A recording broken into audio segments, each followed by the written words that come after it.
If you want to be a winner, not only have to understand how to win, but to understand how to consistently win.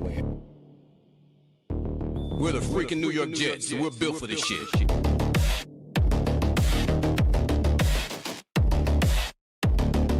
That's our brand of football.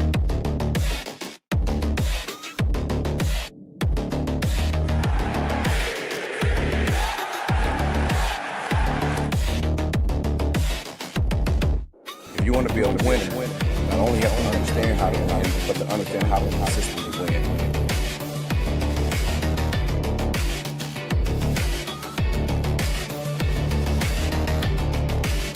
We're the freaking New York Jets, and we're built for this shit. That's our brand of football.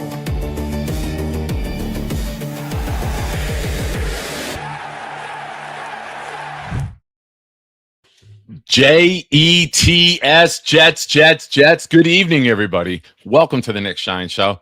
I am your host, Nick. Producer Cisco Lopez in the back. Musical artist Blitz BK is about to get blasted through all the speakers worldwide listening to the show here. And I got a text about 20 minutes ago. Blitz has something new coming. That's what we call a tease in the business, ladies and gentlemen.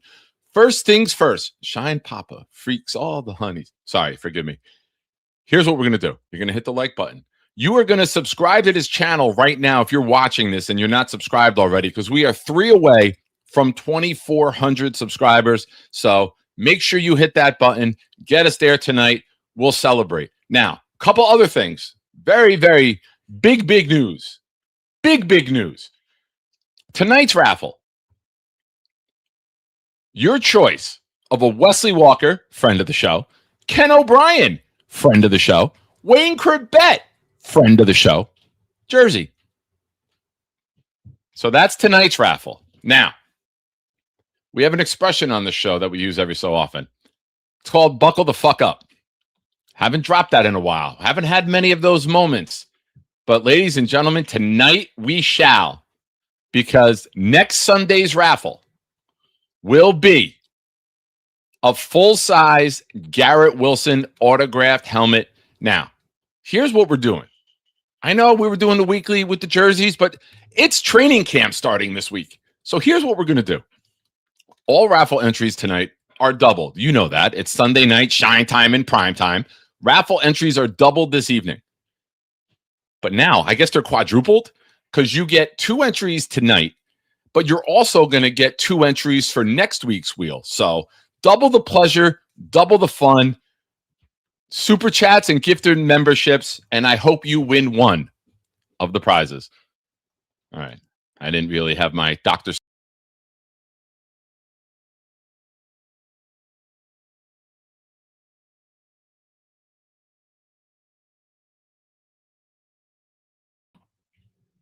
I have no idea why that just closed out. StreamYard literally just closed out while I was talking, mid-sentence. So, I don't know what you heard. It's a double-double, Boomtown. Yeah, like how the USA beat Canada in hockey. It's a double-double. We beat them in both sports, both in overtime. I apologize, Boomtown. Please don't get mad at me. But, folks, we will be right back. It's Blitz BK. We got a fun one planned tonight. Adam Y2K is here with us. We're doing our linebacker preview. Enjoy that thumbnail. He's Mo Lewis. I'm Marvin Jones. And we are absolutely crushing Tom Brady. I'd have it no other way on this show. All right, you changed too? What's going on here? Let's get back to the original.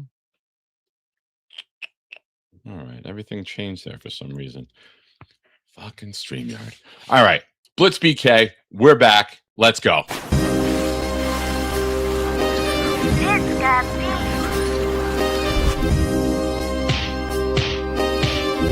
Gentry covered in football.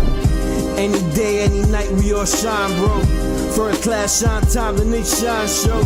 Anytime on YouTube, if you don't know, the Nick Shine Show, the Nick Shine Show. Dim the lights, but it's still bright as Nick time. Day or night, this is his prime, it's Nick Shine. Proud fan, well defined, to get in line. Toe to toe with any show, he only got 9. The best show on YouTube, bro, is easy. We talk Jets all day, please believe me. Subscribe, you just gotta click the family. We not a click in 3D. You can see a beautiful DP. We see through the fake teams and the tea leaves. So we pray for a coach and a QB and hope that we close to the top in the new league. A toast to the host with the most, Nicky. Who, me? Any day, any night, we all shine, bro. First class shine time, the Nick Shine Show. Anytime on YouTube, if you don't know, the Nick Shine Show, the Nick Shine Show. Fantastic. Fantastic indeed. All right, this camera is driving me crazy. Why are we doing this today, camera? All right, that's not weird. All right, I'll figure this out. I don't know what happened. Everything was good, and then StreamYard just closed out, and it's defaulted all the settings. So, all right, without further ado, ladies and gentlemen, one of my very good friends, let's bring in New York Sports Wicker Media, Y2K, Adam himself. What's up, brother?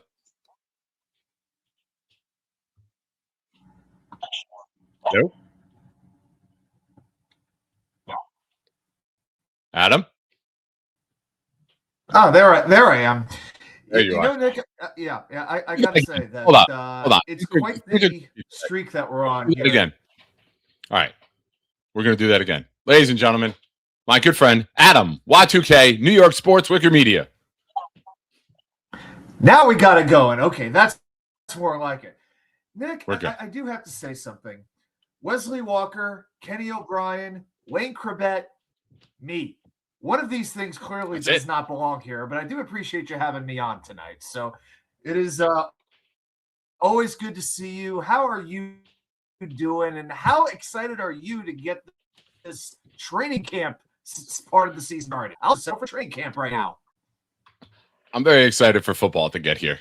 It's been an eternity since we had Jet football. It's been an eternity since we've had quality Jet football. So I am extremely looking forward to a new season with new players, new coaches, and everything just getting good. We haven't had it good for quite a while here. And I think that we could be in a position where that's finally happening with us. There we go. All right, we're starting to come back. Things are starting to get back to normal here. All right. Adam, I think, is rebooting. Adam just left the stream. Let's say what's up to some people in the chat. Again, folks, if you are just tuning in, you know what to do. Hit the like button on the way in. Here's what we got. All right. We got a little bit of some good news for you in the chat.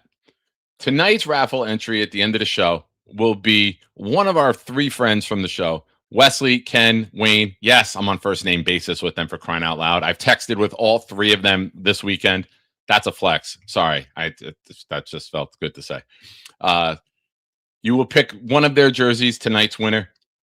Also, if you contribute to the program this evening, folks, either through Super Chat, $5 and up, and gifted membership, you will get 2 raffle entries for tonight's prize.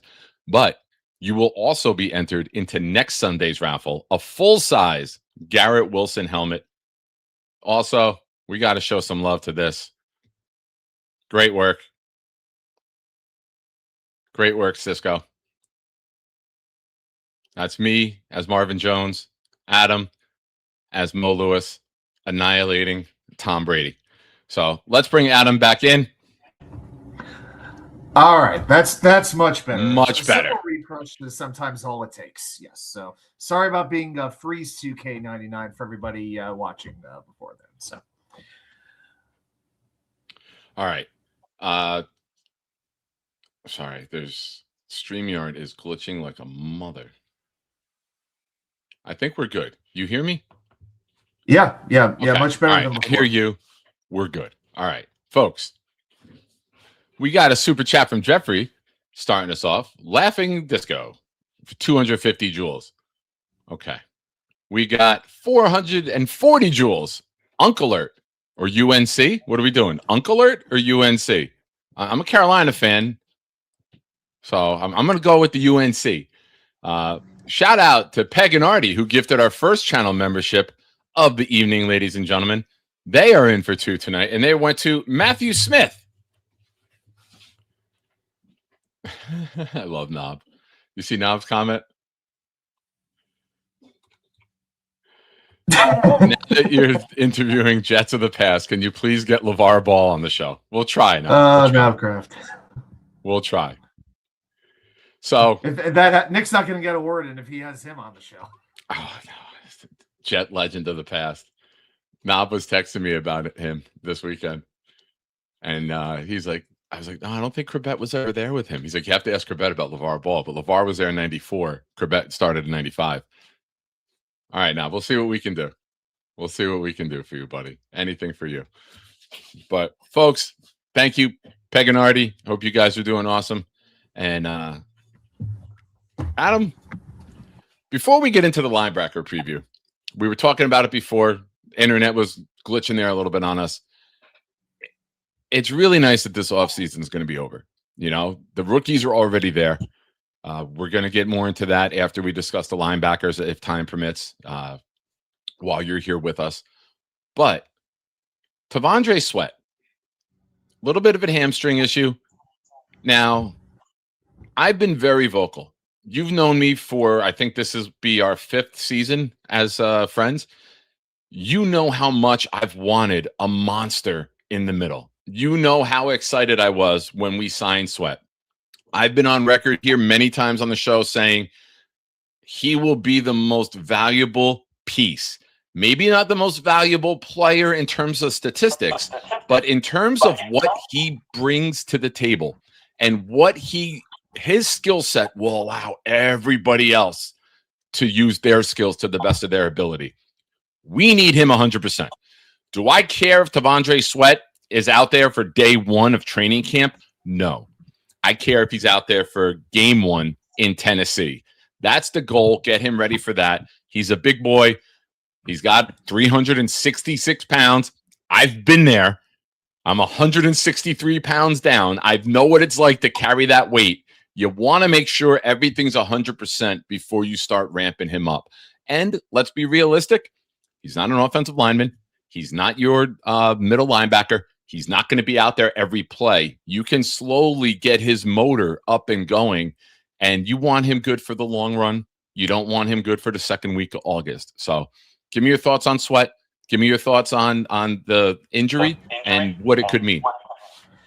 When I first heard about the trade, when the Jets acquired Sweat and traded Jermaine Johnson, to me, it felt like one of those trades that could really work out well for both teams. We know with Robert Saleh what the defense was. It was the opposite of Rex Ryan in that Rex's defense was effective. No, what it really was all about, Rex would try to beat you cerebrally, with exotic blitz packages, things like that. That defense didn't have a great deception, talent. shifting guys around, who was blitzing, who was dropping, overloads, all that.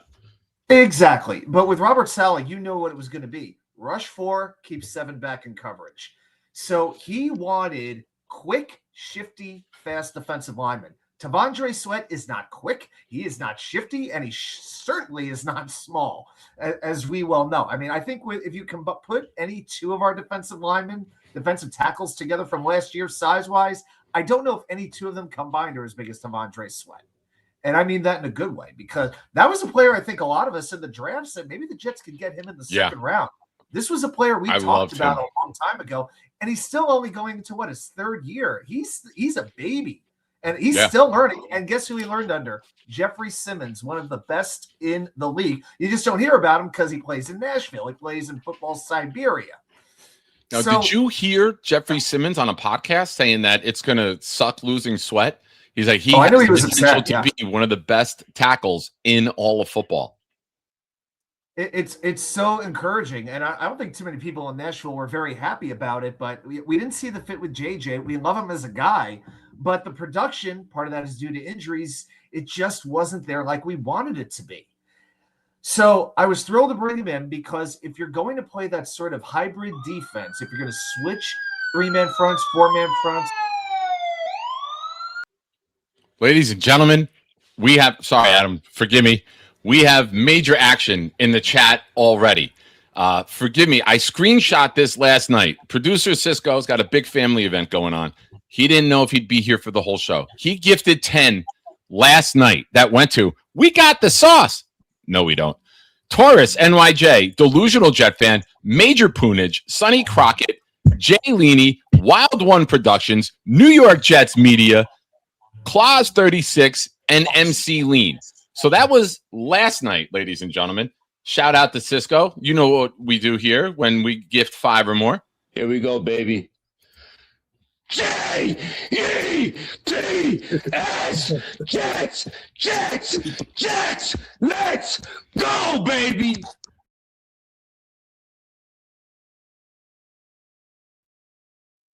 And that, oh, you're echoing. Me? Yeah, you're echoing. My voice is coming back at me. Okay. Mimosa, ladies and gentlemen, just gifted 5. Thank you, Mimosa. Pleasure to have you here with us. Your 5 went to Robbie Oak. That ship sailed. Mr. Leaney. Prayers out to Mr. Leaney, everyone, please. AG's Burner and Pastor Carlos Reyes. Mimosa, you get a Tommy Chan as well. Here we go, baby. J-E-T-S, Jets, Jets, Jets, let's go, baby.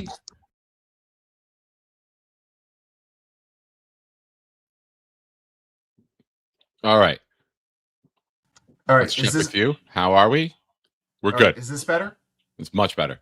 And producer Cisco said, you know what? I want to give more raffles away. For those of you watching and might not know, if you missed the news this week, Cisco it's echoing. Cisco has taken himself out of the raffles. So as of right now, we have 40 raffle entries to give away for Cisco tonight. And how do you get in and how do you win his raffle entries? You contribute to the show as well. And we'll give away his raffle entries as bonus entries to all of you great contributors. So Cisco's second 10. Another Here we go, baby. J-E-T-S, Jets, Jets, Jets, let's go, baby.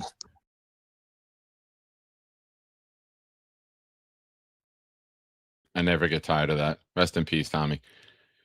His 10 went to Keith Kirkwood, A Fungus Among Us, Ochenta, Dan Philcox, Tony Alexio, Jets fan since birth, Barney Miller, Real 71684, Clancy, and Phil Rinaldi.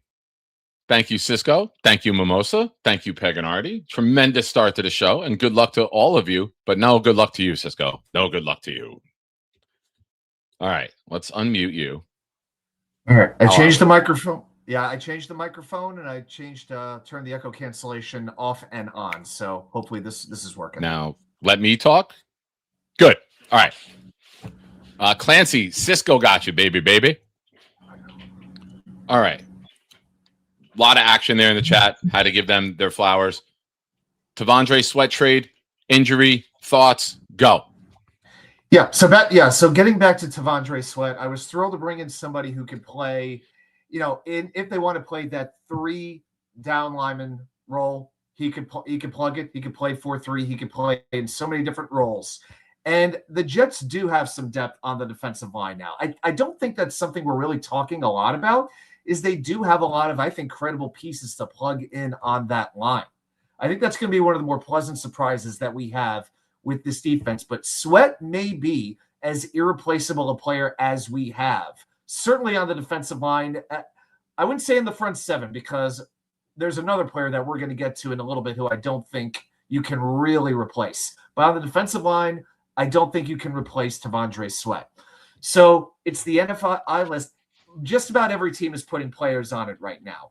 It's July 26th as we're speaking right now.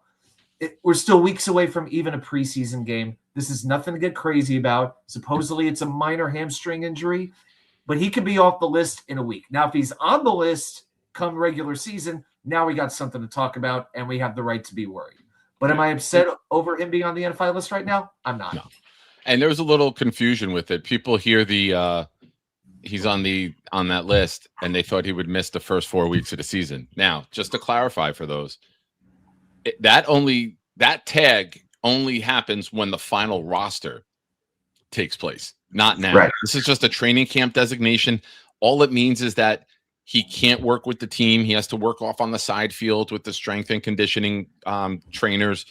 He can't be doing the football activities. So if you're not able to do the football activities, you have to have a designation, and that's exactly what he has. But this doesn't affect Tennessee. When the final 50 or the initial, I almost said my biggest pet peeve, when the initial 53-man roster is released, that's when it matters if he's good or if he's designated on the PUP, the physically unable to perform list.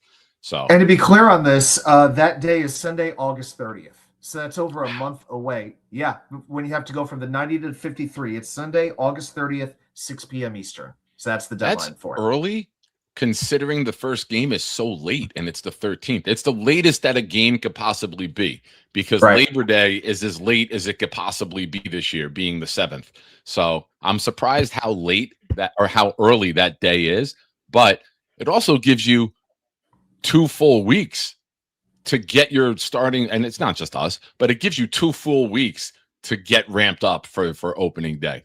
So looking forward to it. You coming to Nashville with everybody? We seeing you there?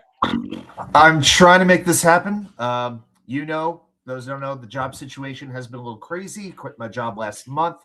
Thought something would work out. Nothing has. I am considering doing, not to get into too much detail, but changing industries entirely after 20 years in one, thinking about completely changing and doing something a little bit more, how do I say it, independent, where I wouldn't be working for like a major organization or company anymore.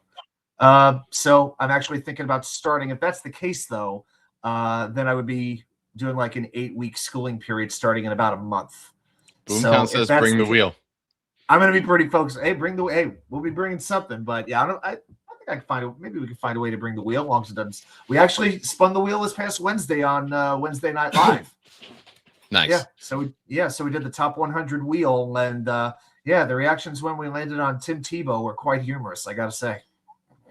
Nice. Something that I like. We know the Jets' history with second-round picks. I like that they're now acquiring other teams' second-round picks. A.D. Mitchell, Tavondre Sweat. The Jets were like, you know what? We haven't had good luck in round 2. We're going to let you pick second-round players, and then we're going to come and get them. So I love that we've acquired these 2 guys.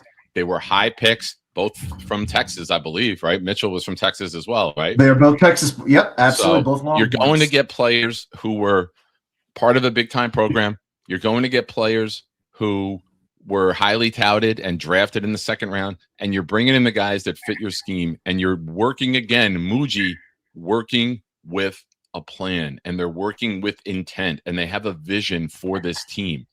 Now, let's get into that vision with the linebackers. They made some moves this offseason. They make a third time they make Demario Davis a New York Jet. I know you've been a big fan of Demario throughout the years. I know you're upset when we lost him the first time and then the second time. And now if we lose him a third time, it should be to retirement. But give me your thoughts on the position overall. Just start at the top with the starters and how you see them being utilized and what you expect from these guys. Oh, how much time do you have on this one? I went back and looked at the snap counts last season to see how much it was going to change over. Jamien Sherwood, for all the knocking people want to do on him, and we'll get to Jamien in a moment, he did play 98% of the snaps. The second most was Quincy Williams, played 69%, and he was injured, went on IR. The third most was Kiko Mawanoa. Crazy. Then Michael Walker, then Marcelino McCrary-Ball, then Mark Robinson, and then the immortal Cam Jones. The 2 of them played 4 snaps each. Translation, this position room needed help. But more than that, they needed depth. Now, I think a lot of us were thinking Alex Anzalone. For me, it's like if I had to bet before the offseason began, if the Jets were going to bring in one free agent, Anzalone made all the sense in the world. Didn't happen. They bring in Demario Davis. I said Anzalone was too old. My take was Anzalone is too old. They were like, nah, hold my beer. Maybe his hair was too long. I don't know what it was, but no, Demario's is longer. It is now at this point. It takes a lot more maintenance, I can tell you that. But with Davis, at first I was like, how old is he? But the more I thought about it, it's like, okay, I get it. Last year, the defense lacked a lot of things. Make up your own jokes, but everyone talks about the turnovers. They lacked direction, they lacked leadership, and they lacked toughness more than anything. And Aaron Glenn and Darren Muji looked at this and said, we need to add leadership on every level of the defense. And they did that. And there was no better leader to go out there and get than Demario Davis. And remember, Aaron Glenn was with the Saints for Davis's first 3 years there. Glenn and Davis already know each other. There's not going to be any kind of a feeling out process there. Yeah. Now, yeah, I think now, Nick, before I go on, I'm actually going to throw a question your way about Davis. What is the vibe you're getting about Jet fans and how they feel about Davis, if he'll be able to maintain his level of play, or because he's in his late 30s, will it fall off? Are you getting a general vibe? I want to get your thoughts on that. I think Demario Davis's brain is the most important part of this defense. Last year we saw with Sherwood, we weren't lined up the right way. We weren't ready pre-snap. He was losing the chess match before the ball was snapped time and time again. And then he was in response mode instead of being a leader. It just didn't look good. It didn't have a good feel, whether he didn't have a grasp for the defense or with the firing and the changes. He just didn't look comfortable. I think Sherwood looks comfortable. Run, hit, chase. He'll get lined up the right way by Demario Davis. Now, Demario Davis's play, listen, if I'm the offensive coordinator and I'm going against the Jets and I got Sweat in the middle with Davis behind him and I got Phillips, I'm running a lot of stretches. I'm going to use my young running back. I'm going to try to get wide. I'm going to try to pull out a guard and hit these smaller defensive ends that we have in Bailey and Will with the questions in the run game. And I'm going to run a lot of stretch. And I'm going to run away from Sherwood and make him cross the center and try to get to sideline. Now, in between the tackles, I love Davis. But at this age, getting his depth in passing situations, chasing down running backs in the flat might be a concern at this age, right? Like he was never the fastest guy to begin with, but now as you're adding father time to it, those wheels are going to slow down. I hope it's not a sudden halt and maybe it's a slow progression over a year and a half where next year's rookie linebacker can then come in at some point and spell him here and there. But for this year, that brain is as valuable as anything on this roster, and that includes the offensive side of the ball. Because if he gets hurt, Sherwood's sliding right back into that position where he was completely out of his league. And I think that was one of the big issues. I feel like Sherwood had to focus so much on everybody else. He didn't really have a chance to do his best work. I don't think we saw anywhere near the best of Jamie. Well, we know we didn't see the best of Jamie Sherwood. 2024, he led the league in solo tackles with 98. 10 tackles for a loss. He was making impact plays. Last year, nothing. I mean, I know he hit the quarterback a little bit more, but he was being used differently. And I'm going back to what you said. In coverage, he was getting exploited like nobody's business. I actually looked this up. Opposing quarterbacks last year, when targeting Sherwood or the receiver on Sherwood, they had a 119.7 passer rating. That's jarring. Now, a lot of the time, you're going to be using two linebackers. That's the expectation for the most part. I'm expecting a lot of 4-2-5. We'll see how it winds up going. But I do believe that Davis there, like you said, his brain, lining everybody up, mentoring these guys, showing them the ropes, it is going to make everybody around them. Just like we said, Tavondre Sweat will make the players around him better. Demario Davis is going to do the exact same thing for the whole front seven. And that's one of the things that got me most excited about that signing. Yeah. Now, normally, your middle linebacker doesn't leave the field. Normally, your middle linebacker is the guy who's out there all the time. Your middle linebacker, your safety, and your number one corner usually lead the team in percentage of snaps played week to week. I wonder if this defense will be more situational, even at linebacker, where on a rundown, you bring in Maui Noah, who's your big run thumper. You bring him and Davis in together, on run situations. And then on passing downs, maybe you go with Sherwood and McCrary Ball, two guys who can run and tackle better than Davis can. So I'm curious to see the utilization and if they decide to pull Demario for everything that you just explained. And Sherwood, you hope that he's better this year. You hope that he's more comfortable in this defense. You hope that Glenn had an offseason to teach him this defense and he's not in late response mode, because I feel a lot of his coverage issues, not all of them, But he's so worried about getting everyone lined up. He wasn't ready himself when the snap hit, So yes, I'm curious to see how they manage this. Listen, you have your offensive line. The 5 offensive linemen are in. They're in. Your quarterback's not coming out. But I think you're at a place with the linebackers where you could see a rotation and you could see situational football being applied to the linebacker room. It's very interesting, and we keep this in mind. Last year, Davis played 98.3% of the snaps for the Saints. Okay, yeah, I'm being a little bit of a numbers nerd tonight, but hey, I figure you were the perfect guy for this group, and this is why. But you're right. In a situation, if it's like 3rd and 15, 3rd and 20, I could see a situation where you might take Davis off the field and put in Sherwood as the main linebacker, because I still feel like he is very capable. I don't want to now fakes, counters, that seems to mess with him, but you're right. He's like a read and react. Is it me, or is Sherwood, is he a little bit like a poor man CJ Mosley? Not a ton of impact plays, but can get to the ball and he can make tackles. Not saying he's got the football intelligence level, but I could see him having that kind of a career in terms of his skill set. A little bold, but Mosley was an undersized linebacker. They have that in common. He wasn't the biggest guy. Mosley made impact plays, though, because his brain got him in a position to do that. He had the interception in the opener against Buffalo a couple years ago, and then I think he got hurt. Game, yes, he made impact plays. But I felt Mosley, a lot of his tackles were 8 yards downfield and running the running back out of bounds, 8 yards down, getting credit for a tackle, and very rarely. Listen, when he made the right play, but there was many times where Mosley was out of position. And I think Mosley was a great leader, and I'm not questioning that. But I feel that the contract never matched the play. So I know he got dinged up. I know his body took a beating. I know he sat out 2020, which didn't help. We've seen Le'Veon Bell sit out a year, never looked the same. We saw Mosley sit out a year, never looked the same. So there's a lot to be said when you're choosing to not play football. When you're injured, you're constantly working, you're constantly rehabbing. There's a grind to get to that level. But when you voluntarily sit out a year, you've seen it multiple times now. You're just not the same player when you come back. So there was many, many issues with Mosley. I was never a huge fan. I loved him as a leader. But Sherwood, a faster version of Mosley, right? But that's where, like we said earlier, Demario Davis's brain, hey, check, they're doing a swing pass, get out wide, slide out another gap. He's swinging on this one. That's going to be, obviously they'll do the alerts and everything and not, as much verbal as I just did.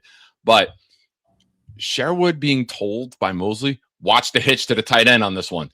Like, he's going to get Sherwood lined up where Sherwood doesn't have to think and he can just run and tackle. And I think that you're going to see Sherwood be at Sherwood's best with Davis next to him. So I think it could be an interesting pair where Davis might use Sherwood and say, hey, they're coming to the wide side. Switch. I'll take the weak side. You get out here for this one. So I think Davis is smart enough and doesn't have an ego where he'll put Sherwood in a position to succeed, which will also put Davis in a position to succeed. I expected the defense to be, if nothing else, more decisive, more confident. And that means so much, because if you are playing hesitantly, you're in a lot of trouble, especially in a league that is tailored towards offense. It used to be for so many years, we knew we would have, we didn't have high expectations for the offense, but we said, well, the defense, if things go, the defense can keep us in the mix for a little while until the defense would eventually wear down because the offense couldn't get more than a first down on 90% of the drives of the game. Yeah. It was a very common script for Jets games.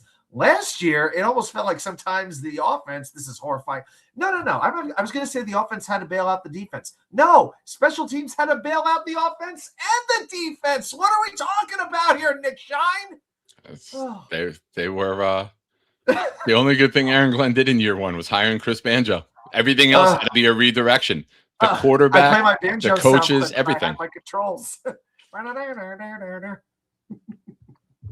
Yeah, they did get better in penalties as the year went along. I will give them that as well. They did get better at taking fewer penalties. So they did. That's about it. when you're looking at the depth, we mentioned a couple of the names already with Maui Noah, McCrary Ball. A lot of people forget McCrary Ball was a captain last year for the special teams group. They thought very highly of him. So as much as people might say they didn't like his play, he's not supposed to be out there getting big reps on the defense. You know, he's supposed to be a 4th and 25. You bring him out there and put him 10 yards deep as like another safety type where he can run and tackle on a dump off. He's not supposed to be getting a lot of reps on the defense. He is a special teams ace who happens to be a linebacker. I don't know. Now, we'll say the same thing about him, right? As we said about Sherwood. Having him be next to in the room and learn from Demario Davis helps this entire group. Like, you know, they always say with a quarterback, oh, he's a mentor. Demario Davis is a mentor. He's going to teach this defense because we didn't have that, right? Sauce wasn't doing it. Quinnen wasn't doing it. Jermaine wasn't doing it. None of these guys were being taught how to be professionals, how to get your body right, how to get your mind right, how to prep, how to watch film, how to do everything to be the best professional that you can. Minka Fitzpatrick will do that. Phillips will do that with the D-line. And David Onyemata. Don't forget Onyemata. Will do that as well. And now you got DeMario running the linebackers. So there's leadership. And you saw that, again, Muji and Glenn operated with intent this offseason to get grown-ups, to get vets, to get leaders. Do you think DeMario Davis is going to settle for lack of effort in practice? You think DeMario Davis is going to settle for you not knowing your responsibilities? You think DeMario Davis is going to settle for someone cutting out reps in a weight room? Now, this team is going to be led the right way on the field and off the field by the leadership they brought in. Now, we can question his play, but you can't question his leadership and the value, again, of his brain and what it can do. All it does is raise the water level of the entire defense. Now, folks, you're watching the Nick Shine Show. Guest here, Adam Y2K, New York Sports Wicker Media. His link is pinned in the chat. Now, I'm going to talk to you. If you are not subscribed to this show yet, do your boy a favor. Hit the subscribe button. We are 3 away from 2,400, and we would love to hit that number during tonight's stream. Shout out to everyone who's been watching, commenting on all the shorts coming out with the Corbett interview. The feedback, the texts, the phone calls that I've received from that in the last week is overwhelming. Thank you, everyone. I'm so happy that you guys enjoyed that as much as I did. And your support, you know how much it means to me. Yeah, I don't need to repeat that. You guys know how much I love you. But 3 new subscribers, folks. If you're here, be a part of this. It's fun. Why would you want to miss this? Now, programming notes going ahead this week. Tomorrow night, 7:30 Eastern. Dom C will be here, and Dom C is going to take on the whole secondary. He's going to take on the corners and the safeties. We're going to do a preview there. Wednesday night, 8 p.m., a little later than normal, but Ryan Sampson from the New York Post will be here. We're going to go over the offensive line. So we got a lot that we're doing. We got a lot to look forward to. I'm sorry, Ryan Sampson's doing the defensive line. Forgive me, I said that the wrong way. D-line Wednesday night. So, ladies and gentlemen, join the program. And starting Wednesday, we will have Training Camp Daily. Training Camp Daily. Every day that there's a practice with the Jets, we will have a show here on the program. How the times, stay tuned. Life happens, you know that. But we will be giving you all of the content that you desire as Jets football gets here. So thank you for that little commercial break. All right. What do you think? Is there anyone who could maybe sneak in on this roster? Do you think? Now, a lot of the projections are coming out. Samini had a 53-man projection, and I will say I agreed with all 53.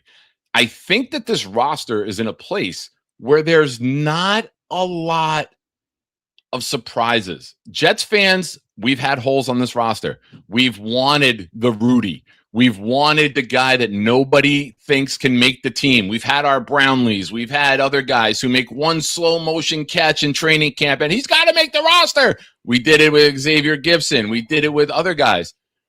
Is there someone in the linebacker position that you think, hey, this guy might be worth keeping an eye on, or do you think it just goes chalk?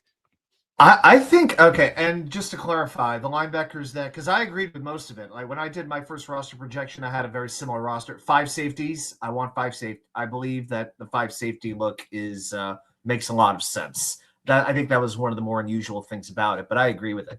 I think the linebackers projected are, let's see, Davis, Sherwood, Ball, and Kiko, right? Those are the 4? I think those are the McCray, Ball, Kiko, Sherwood, Davis. Yeah. I think we're still overlooking Michael Walker. I really think this guy is being very, very overlooked. He's a very good special teams player. Last year, 10 tackles in coverage on special teams. That's a team high. 28 years old, a little bit older, but reliable, and played a good amount last year. The thing is with Kiko, he played 12 games. He got hurt. It was hard to evaluate anybody in that crappy defense last year. I got to be fair. I think Kiko, his progression is going to make a difference if you keep Ball and Walker or if you cut one of them. Because I think a lot of times we're hesitant to cut a second-year player. We don't want to do that. But I could see, if I was to give you a surprise cut, I could see Walker in and Kiko out potentially. Then you could try to stash Kiko on the practice squad.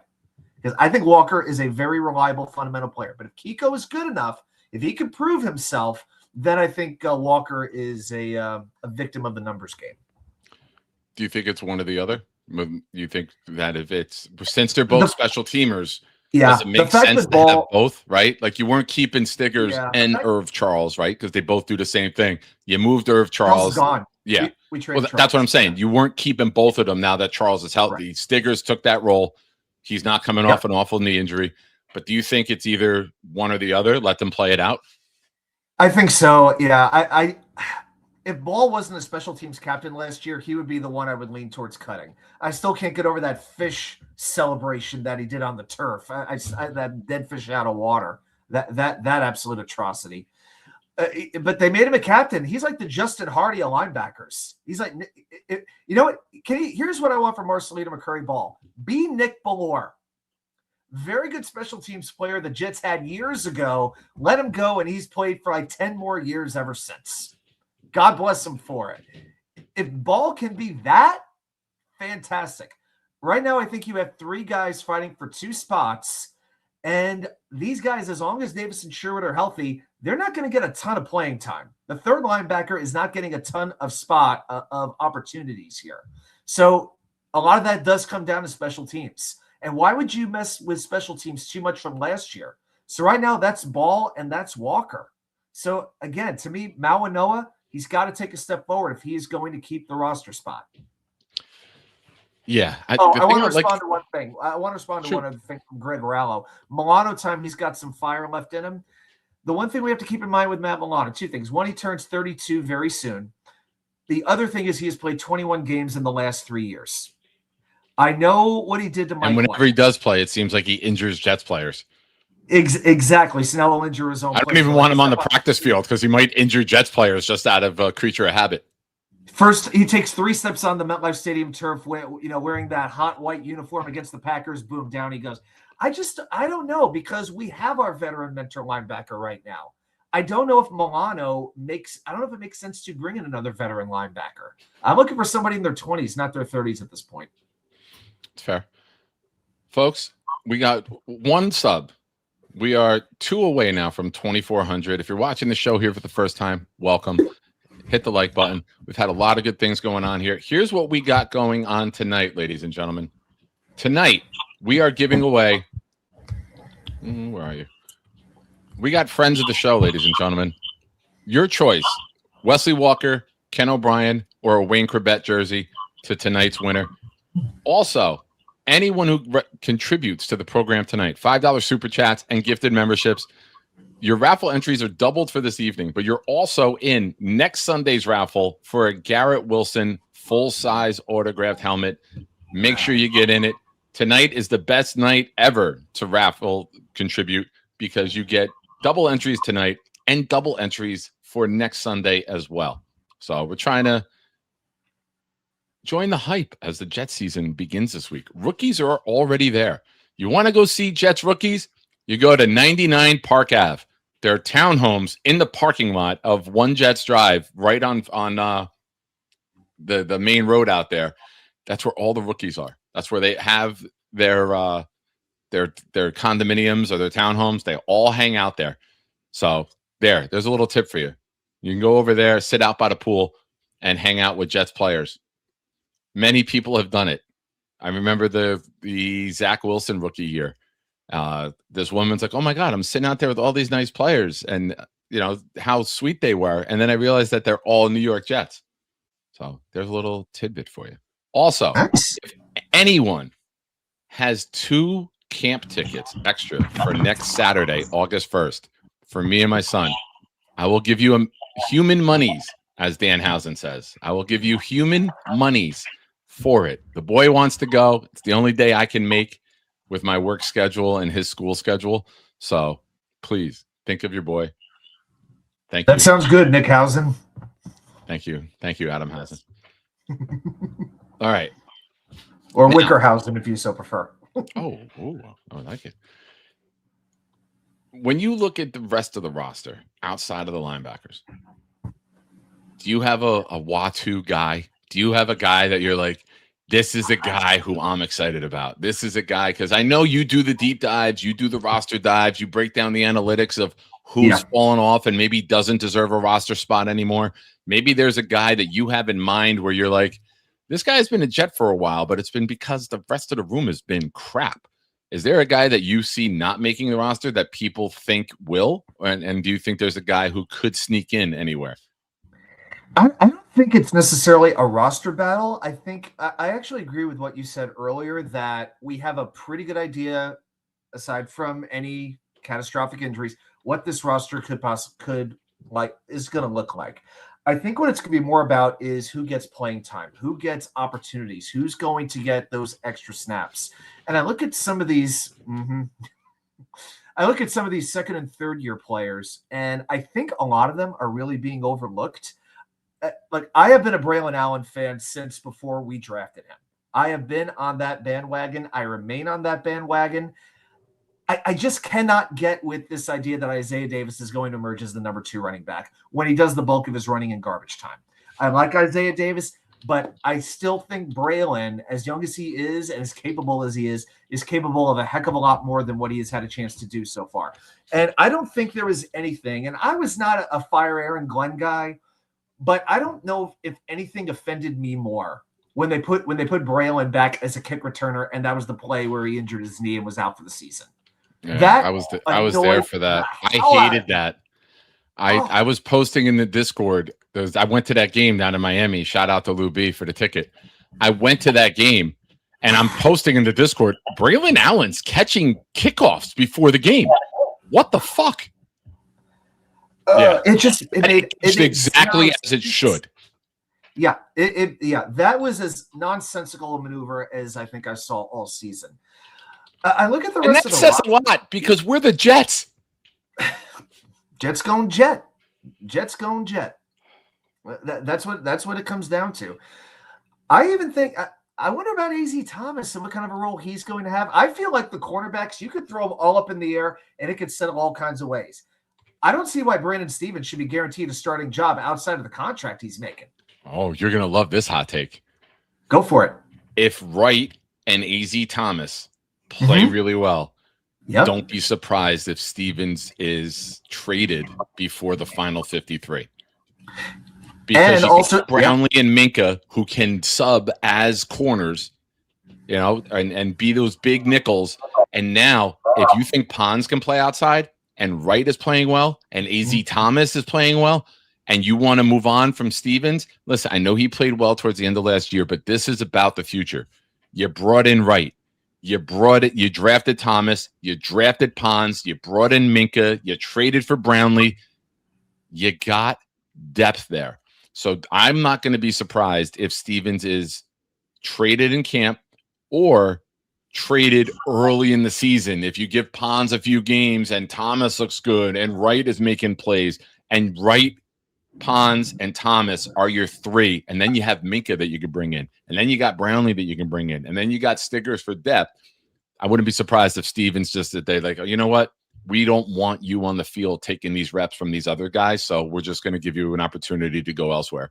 And Muji works his magic again. Maybe he gets an offensive line depth piece for Stevens. Yeah, I think what the Jets, one thing I do know about the Jets this year compared to last year, they will be on a lot more highlight reels than they were last season. Now, that can be positive or negative.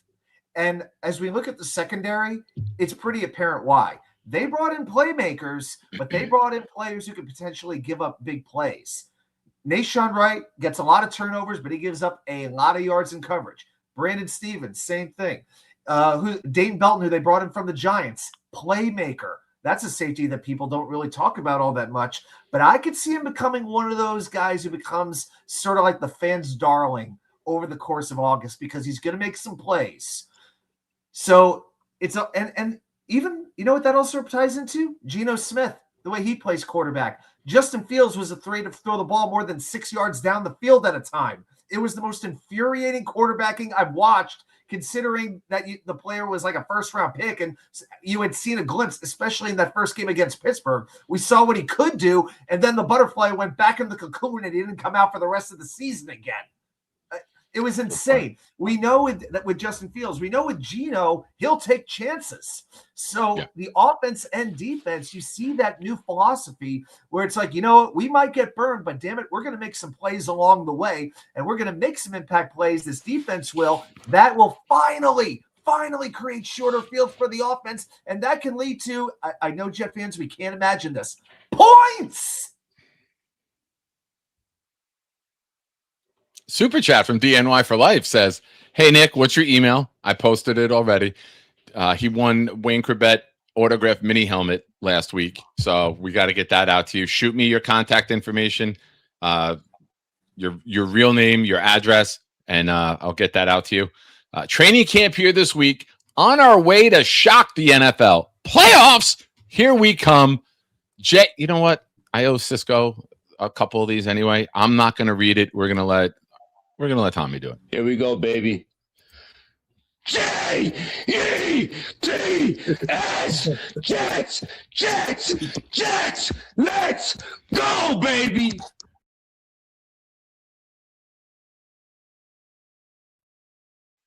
Man, I ran the touchdown chant for the Virginia Jet fans for 7 years, but I don't know if I can put that kind of thunder into it the way that he did. He did. Yeah, rest in peace, Tommy. It sucks that he's not with us anymore. Folks, I got a big announcement to make. Myself, producer Cisco Lopez, we were hard at work this weekend on the merch store. And I'm a perfectionist. If I want to launch something, it's got to be perfect. And I am so tempted to put you on air right now with that hat on in the back. But I will say this.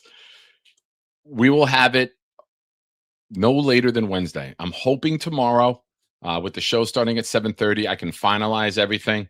But I will tell you this. Here's what we got. This is going to be a couple of the logos. And I had to change the background so you guys can appreciate the logos. This is going to be the primary logo for merch. Also, we are going to have secondary logos with the NSS for hats and your shirts. So we got a lot coming out.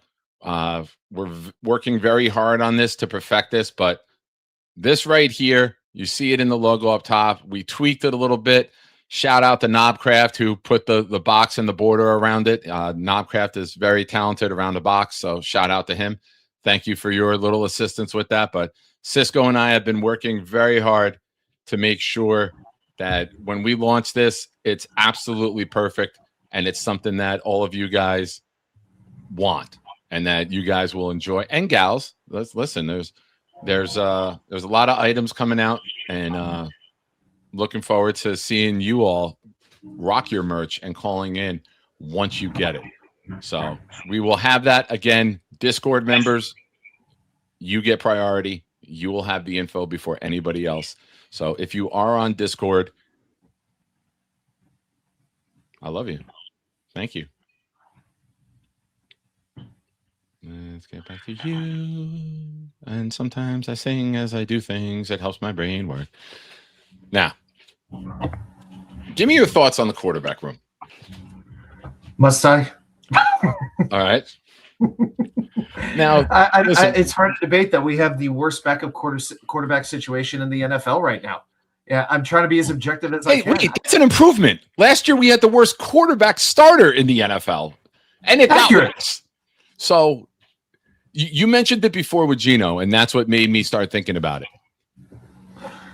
The ball will come out. I've been very adamant about this. You know, if he completes 68%, which I believe is his average over the last 4 seasons, if he is completing 68% of his passes with this offensive line, which is a massive upgrade from what the Raiders gave him last year, with these weapons, which is a massive upgrade from what the Raiders gave him last year, with these running backs, which I think is an upgrade. You know, I know Gentry was a rookie and there was hype around him, but I think the depth of this room and the complement of the running backs in the room, we have a better running back room overall. Davis was a contributor last year at times after Allen went down. He had a big 50-yard run in Cincinnati that I was at. Breece Hall, with the weapons that we have, with the double tight ends sets that we can use to exploit defenses and create mismatches, we got guys who can get to every quadrant on the field. You know, you always see those boxes. What's the completion percentage in certain areas of the field? And we had just Gray down the field last year because we didn't throw the ball there. Geno will get the ball downfield.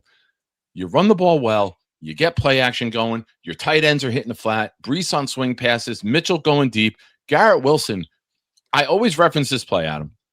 It was the Mike White in Chicago or against Chicago here in the rain. He caught one, a deep post in front of the safety. Safety goes down. Garrett takes it the distance, his longest reception as a Jet. I want to see more of that. I want Garrett the ball downfield where he's got to make one guy miss, and he does it.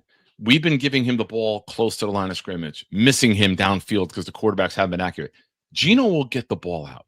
We got to keep Geno upright because I think if everything comes together nicely, this could be a more explosive offense than people are thinking. I know Zappy and Klubnik, we don't know. Nobody wants to see them take snaps in a regular season game. You can miss me with the Klubnik hype. I don't want this guy under center after Labor Day at all, unless he's taking a knee at the end of the game because Geno's like, nah, let the kid get a snap. Let him take the knee. It's the only time I want to see Klubnik on the field. I have zero excitement. Producer Cisco, I'm sorry. I know you're a South Carolina guy. You and Dylan Terman are big on him. I don't want to see him on the field. I know. You're not happy with me. I know. Give me your thoughts. Do we make a move for depth? How do you feel about Geno? Give me the quarterback. I feel fine about Geno for this year. I think, and the other thing that we have to factor in, the other major addition is you had Frank Reich in as the offensive coordinator. You could have all the great puzzle pieces, but somebody's got to put the puzzle pieces together. And we know Frank Reich has enough credibility to call a competent NFL offense. I know it's 2026. I know the last time he was a head coach didn't exactly go so well, but you know, Carolina, their owner is a nut job. He almost makes Woody look sane some of the time. Okay. But I think finally adding a veteran presence as the offensive coordinator after we dealt with freaking Nate Hackett for the time that we did. And then I don't even want to kill Tanner Engstrand because he had basically almost nothing to work with, you know, and I just don't think it was the right time for a rookie offensive coordinator to come in. Right, to me, makes sense, and that's one of the reasons that I'm excited about it. But I look at who's out there. I've been a fan of bringing in Cooper Rush, and I'm not. Again, this is like looking for the best possible thing you can at the Goodwill store. You're not going to find diamond necklaces. You're not going to find 24-karat gold. Okay, you're looking for like the best promise ring you can. That is the type of backup quarterback the Jets would be looking for. Now, there are teams. Is a promise ring similar to a pinky swear? Exactly. Yes. All right. I'm just trying to make sure we're on the same page here. All right. That's exactly right. So you look at certain teams like the Eagles. They've got, I would say, like 4 quarterbacks at this. Somebody's going to shake loose at some point. I don't know how many teams are keeping 4 quarterbacks. There's 2 positions that I can legitimately see the Jets adding at after cutdown day. One is quarterback. The other is kicker. And I have to throw in a quick plug. I put a video up today, 5 kicking situations to watch around the NFL if you're a Jets fan. Because I still don't believe that the starting kicker for the Jets is on this roster yet. That's my quick plug. So Yeah, I like my special teams. So to me, not right as now, much as I did when Wayne Corbett brought up John Hall, and I was like, "Oh, I discuss John Hall all the time. Don't you worry." Oh He goes, God, I wish I'd been alive for that. and I go, "Oh, I remember John Hall. Don't you worry." Just a little bit. Yeah. You have brought his name up a couple of times. Like I bring up Chad Pennington's name. It's rather hysterical. Right now, to me, let's see what happens. You have to see what happens in the preseason. I don't even know how much we'll see Geno in the 3 preseason games. Maybe like a quarter. And because why? There really isn't much now. The scrimmages against like Tampa Bay, that kind of stuff, that's fine. But we don't need to see him in the preseason. That's what I want to see a lot of Klubnik. That's when I want to see a lot of Zappy. That's when I still want to see Brady Cook's ass glued to the bench because he is horrific. He almost makes Luke Falk look like a credible quarterback. That's how bad Brady Cook was. Okay. Sure. Yeah. So to me, I want to see a whole lot of Zappy and a whole lot of Klubnik.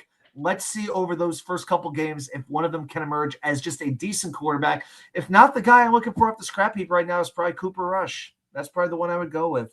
Not thrilled with it, but I'll take it over John Wolford or whoever the hell else is out there. Yeah.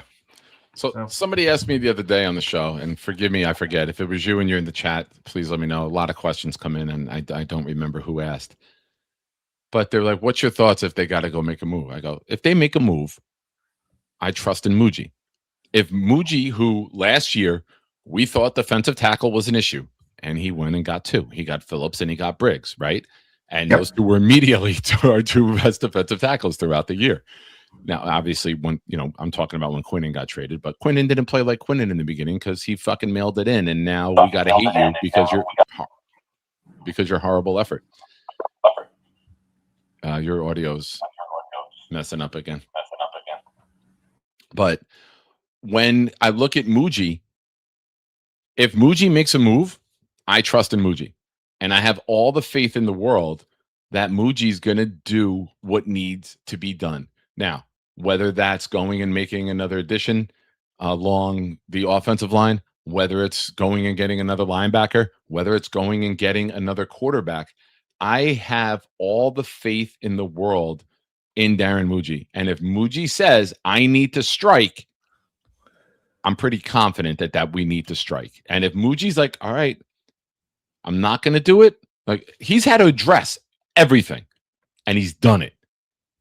If he says we don't need to address the quarterback, I'm going to say, okay, Muji knows something that we don't, and I'm going to be okay with that. Am I back on? Am I better now? You're good.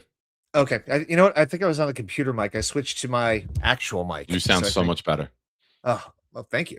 No, it's one of those things. Quarterback, I'm looking at it like I did left tackle last year. I feel good about what's there, but I sure as hell don't want to see the backups. I did not want to see any sign of a core 4. The best thing to happen to a core 4 last year to Chuck Wu is that Olu and Armand played the whole season, and we never had to see him on the field.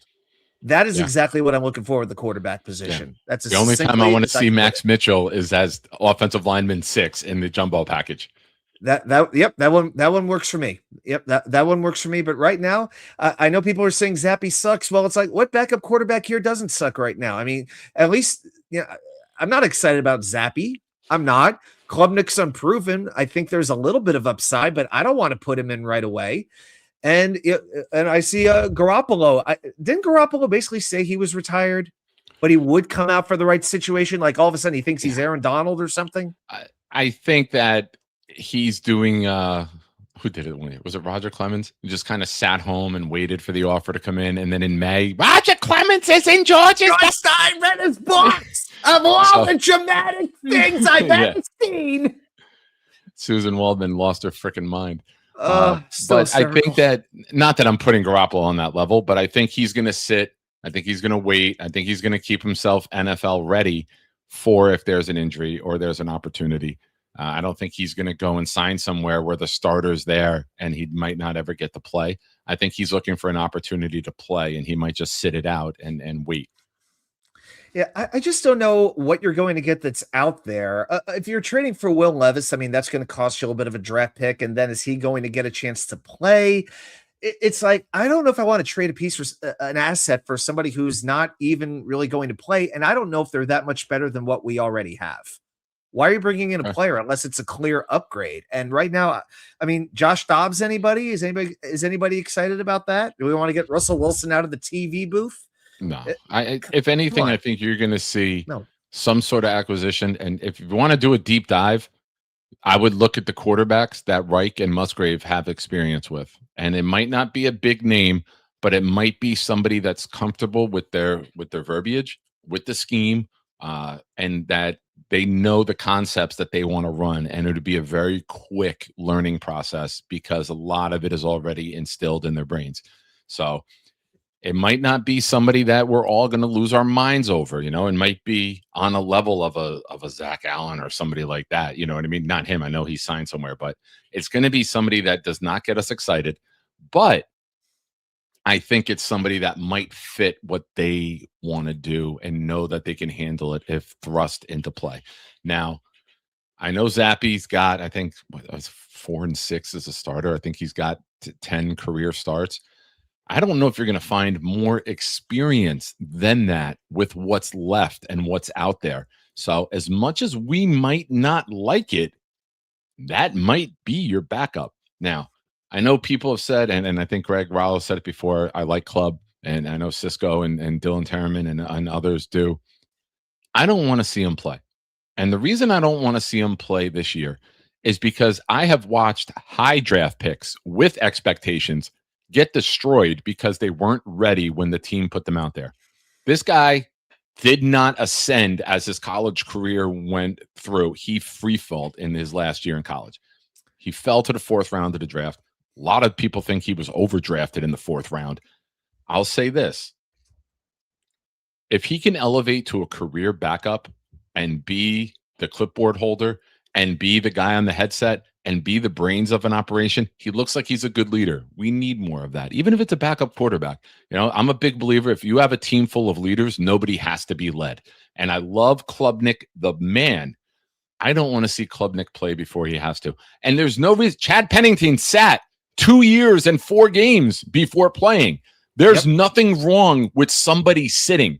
This instant gratification world that we live in, when we got to play him right away. We got to see what he's got. No, let him fucking sit. Let him learn the scheme. Let him become a smart NFL backup who then gets on the field and it's like, you know what, man? I've ran this scenario in my head 4,000 times. This is going to be an easy read for me here on this play. Don't overwhelm him. Don't give him more than he can handle, and don't wreck somebody. That's how I feel about Klubnik. I think he's got long-term backup potential who could be a spot starter throughout his career and, maybe start 10 games if you have to in a season if there's an injury. But I'm not looking for Klubnik to take a meaningful snap. And if Geno throws an interception and people start cheering for him, you're part of the problem because you're not letting the kid develop before he is ready.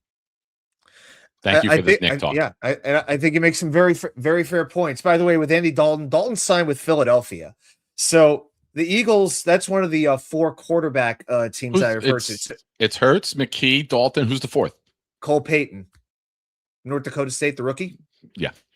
Yep, that Taysom Hill kind of quarterback. So, yeah. So, are they going to keep all 4? I mean, they've made it clear they don't want to trade Tanner McKee, and they just signed Dalton. And Hurts is the incumbent starter, but you always think it always feels like any day the Hurts thing is going to be over. It's just the weirdest, like on the fringe sort of thing in Philly. That is like the weirdest dynamic between like a player who's like won a championship for a starved sports city, and it's like he is just so unappreciated. It's such a weird. Here's dynamic. why. You could have put 20 other quarterbacks in that role, and they would have won the Super Bowl. They were defense, they were running game, they were offensive line dominant. And it was a flashier Trent Dilfer. And he made some big throws in the Super Bowl. I can't take it away from him. But that team was so good top to bottom that Hurts could have a bad game and that team could still win games. Oh, yeah. So Hurts didn't lead them to the Super Bowl. Yeah, he had a great Super Bowl. I'll give him that.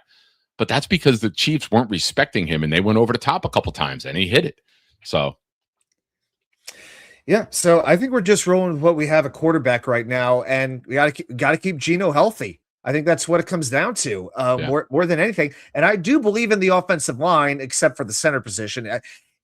That's the other thing. That's why I am not all in on Darren Muji yet. Okay, I'm sorry. Right now, to me, Darren Muji is where Joe Douglas was for a long time. And I know I've always been a Joe Douglas supporter. Not worth it anymore. Nick, you were too. Both made a lot of very good moves. JD just didn't get the head coach right, and he didn't get the quarterback right the first time out. He brought in Rodgers. Had he not gotten hurt, who knows what would have happened. But then again, after Zach Wilson, how many great quarterbacks were drafted? That would be zero. I think that was more Woody Johnson. Woody wanted the name. I think so. I think so as well. But Muji has made a lot of good moves like JD did, but he doesn't have that signature move yet. Like, was it Muji's decision to hire Aaron Glenn? I don't necessarily think that was the case. You don't think? What do you mean? All right, before I respond, give me that a little like more. Douglas brought it. Well, like Joe Douglas and Christopher Johnson hired Robert Saleh. I think it was Chris because it was Christopher. Did Muji make the decision to hire Aaron Glenn? I don't think that was the case. No, it was like. But you wouldn't think that trading Quinnen and Sauce and getting these multiple picks is his signature move to date? But I'm talking about a quarterback. Both GMs made a lot of good moves with personnel. But ultimately, you have to bring in the quarterback. Okay. That's why I asked you to clarify. Right. And Muji has to prove that he can do that. That's why I put him on the same level. But one of the things that bothered me is that we didn't address center.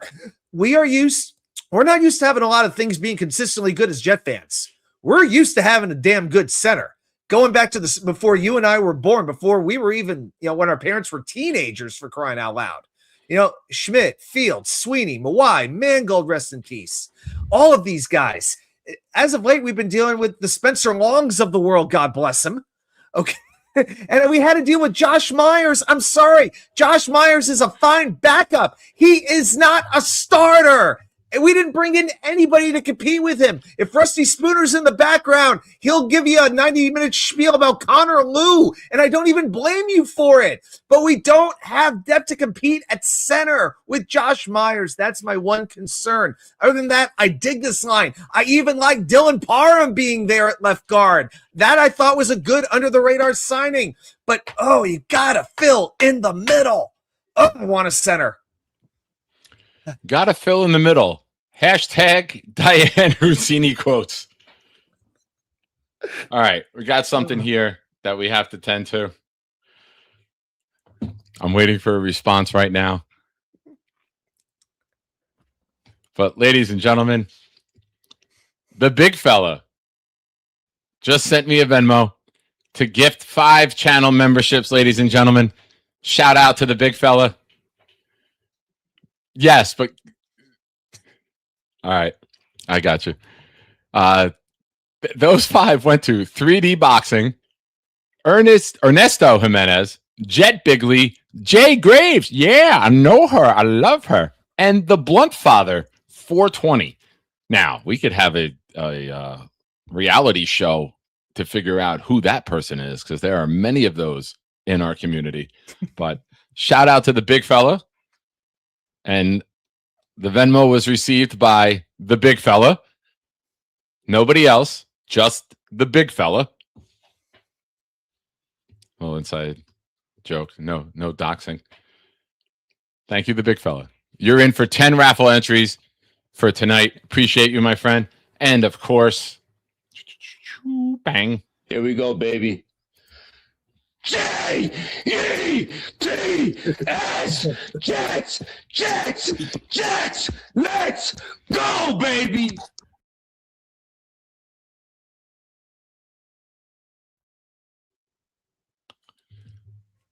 All right. Now, folks, if you got any Jets questions, start submitting them in the chat.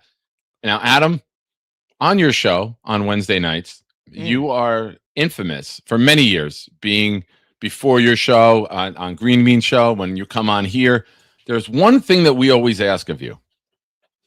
Do you have a trivia question? Oh, I thought you were going to ask me to take questions. My shirt off. No, I'm good. Yes. All right. Yeah. Let's do a little bit of trivia. So, chat, Here's what I'm going to do. I'm going to ask the question. Pop your answers down there in the chat. I will let you know if you are correct or incorrect. And I always try to keep the trivia as topical as I can. Mm-hmm. So today I've got some questions that do relate to the linebacker position a little bit. So I've got 3 questions for us tonight. Got a little old school. We got a little new school going on here.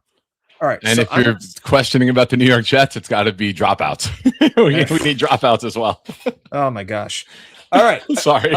Let's give you one old school question. This is a quickie.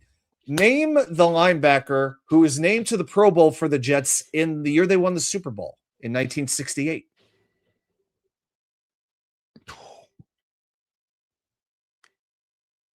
Named to the Pro Bowl in 1968. Big fella saying Kyle Clifton. It's always Kyle Clifton. It's always Kyle Clifton, or it's always Lee Cravat, isn't it?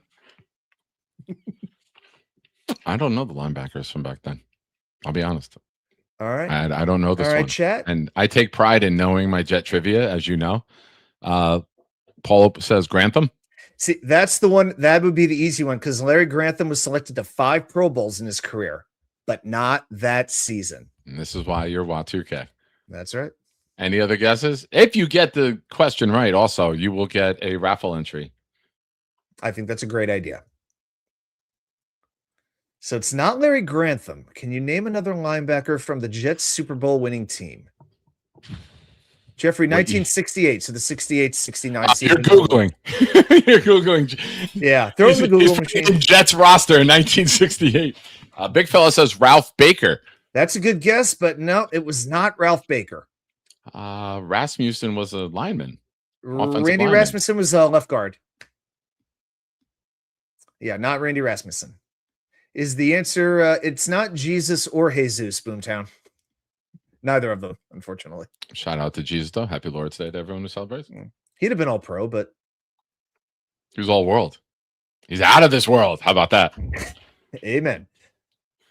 We need a few players like that. Okay. Yeah, they just have to be the Jesus. That's all we have to be. Well, we need linebacker Jesus, kicker Jesus, punter Jesus, long snapper Jesus. All of them. All right. Big fella says Al Atkinson. Al Atkinson. Yep, big fella, you got it. It was Al Atkinson, only Pro Bowl of his career. All right, big fella. That took a minute. Very nice. All right, let's go a little more recent. We went a little old school. Let's go. For the younger folks here tonight. Name the last 2 Jets to wear number 55. Oh, I know this. Okay. All right. Then let's give the chat a chance. Are we paying attention to the thumbnail? I don't think the thumbnail is going to help you on that one, and neither of us count. The last 2 Jets to wear number 55. So yeah, we're not going back to Marvin Jones. It's a little more recent. Then I'm going to go with Nick Shine because he's right there, baby. Let's go. Ding, ding, ding, ding. The answer is always Nick Shine. That's it. When is it not Nick Shine? 55. The last 2 to wear 55. Yep. One of them is still on the team. I'll give you that. Both defensive players. So no tricks, no tricky things here. Is Maui Nova 55? No, I think it's 51. I think he has Vilma's number. I think it's 51. One's more known for special teams. Maybe that'll help. The previous guy, not the current guy. Previous guy is more known for special teams. 55. Yeah. I'm not going to say it. I did my guess.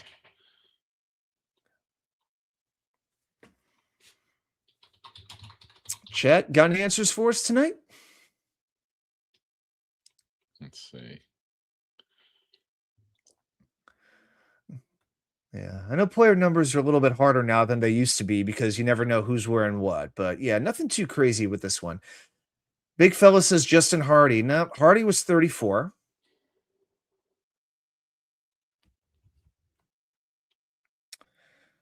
So, oh wow, I didn't even know his number.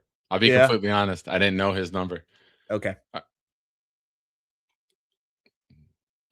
right, I'll give you a hint. He wasn't drafted. He made the team as an undrafted player. Right. Hit me in the private chat with the other name. All right, 1 sec. These are good questions. This is why I love your trivia, because it's not always. Oh wow. Right? Oh, okay. I got a very good clue for him. All right. So the one player. Yep, Jets Worldwide. Shout out to them. Braden McGregor. Braden McGregor. Well done. This other player was a key blocker and could have got called for tripping on the Xavier Gipson punt return against Buffalo. The home opener, when Rodgers got hurt, this player was wearing number 55 and was a lead blocker coming up the sideline, and he dove the block and he kicked his back leg up and could have got a tripping call, but didn't. That's what I remember him for. Yeah, Rusty Spooner. Rusty got it immediately. Chaz Surratt. Yep, that was the other one. So those are the two most recent Jets to wear 55. All right, so we got Jets Worldwide and Rusty. All right, now I'll give you one more whenever you're ready. Ones. I immediately think Bobby Houston and Marvin Jones because I was thinking good players. Yeah, can we finally end the Braden McGregor and Eric Watts experiments? Can those finally be over? It might be. Enough. It might be. Yeah, enough of these guys. They are not bright. Osai, and you got Kingsley, and you got Will and Bailey. And then you got Briggs, who might be able to play a big end if you want to go with a run D line. You know, you can shift him out. You can go Sweat, Jackson, Phillips, Briggs as a run stuffing D line with Maui Noah and Davis behind it. Where are you going to run? And no more Michael Clemens, praise the Lord. Oh, thank you, Jesus. The Jets have to be like 2 wins better automatically just for getting rid of Michael Clemens. True. Absolutely true. All right. You got one more? One more. And I think this is the best one, but I'll let you be the judge. I think this is going to be a fun one. Name the 3 Jets. And I'm saying that because there was a Titan that qualified for this, but we're not going back to the early 60s. So just to be clear, there have been 3 Jets who were named first team All-Pro as a Jet, but never made a Pro Bowl. Can you name the 3 players? Linebacker? All linebacker? Not saying they're all linebacker, but at least one's a linebacker. So they were named first team All-Pro at least once as a Jet. Or, first team, but never made a Pro Bowl. And I'm going to rule one answer out for you just to help you out. David Harris is not one because he was second team All-Pro, was never first team All-Pro. But he never made a Pro Bowl, which is amazing to think about. Rusty said Mo Lewis. Rusty said Mo Lewis, but I think Mo Lewis made a Pro Bowl, right? Nope. Mo Lewis is not correct. Mo Lewis made a Pro Bowl. Any of them special teamers? Yeah. Yep, we got a special teams player.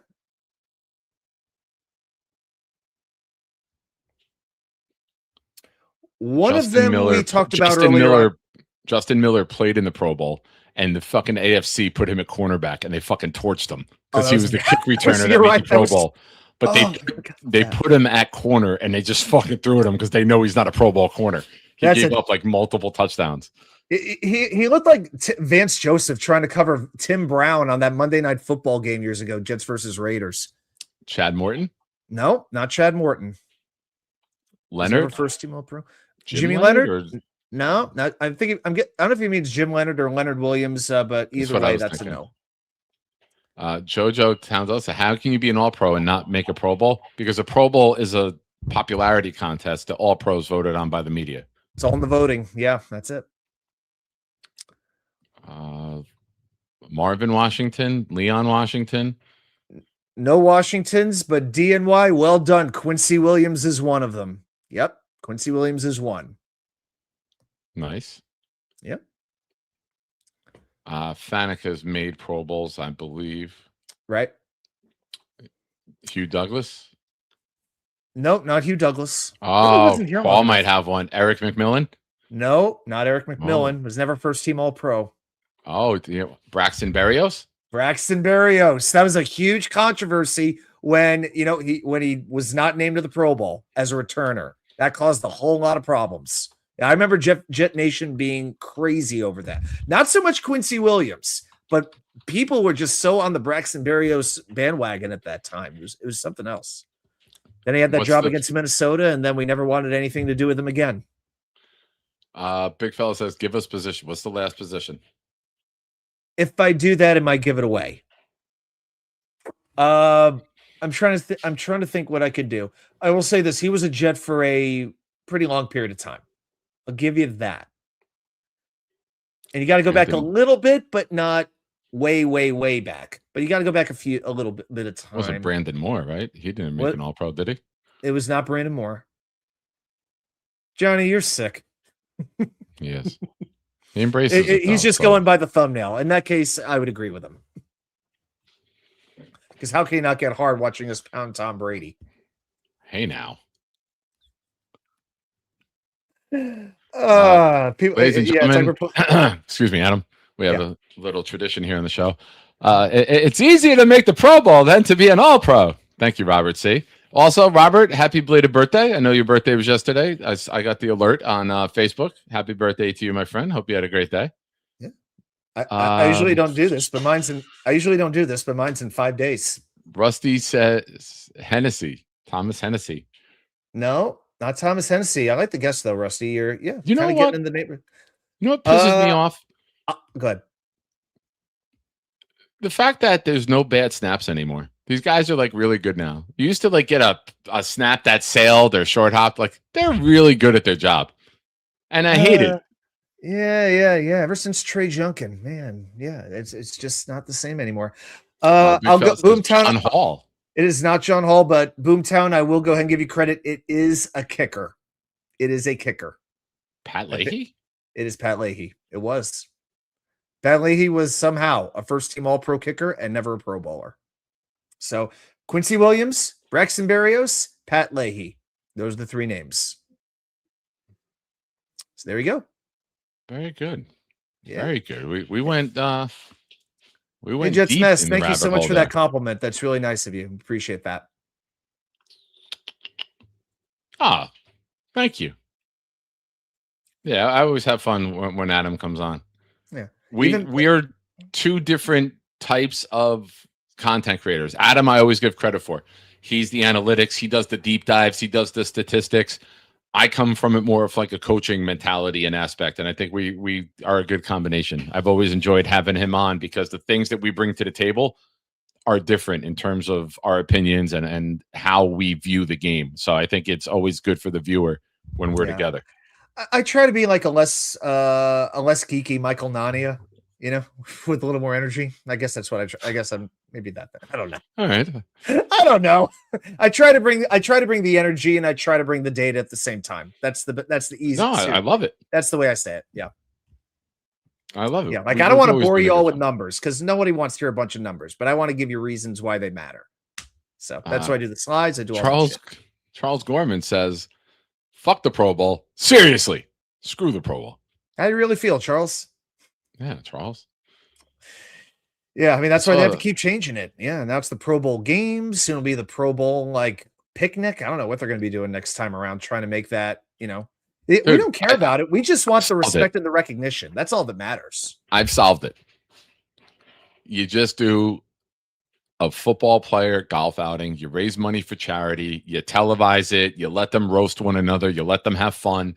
And, you're doing all these games. Let them just go golf. The majority of football players go and golf anyway. Now, I do have to bring this up. I really could have used Jim Nantz doing play-by-play of Tony Romo's arrest. Oh, man.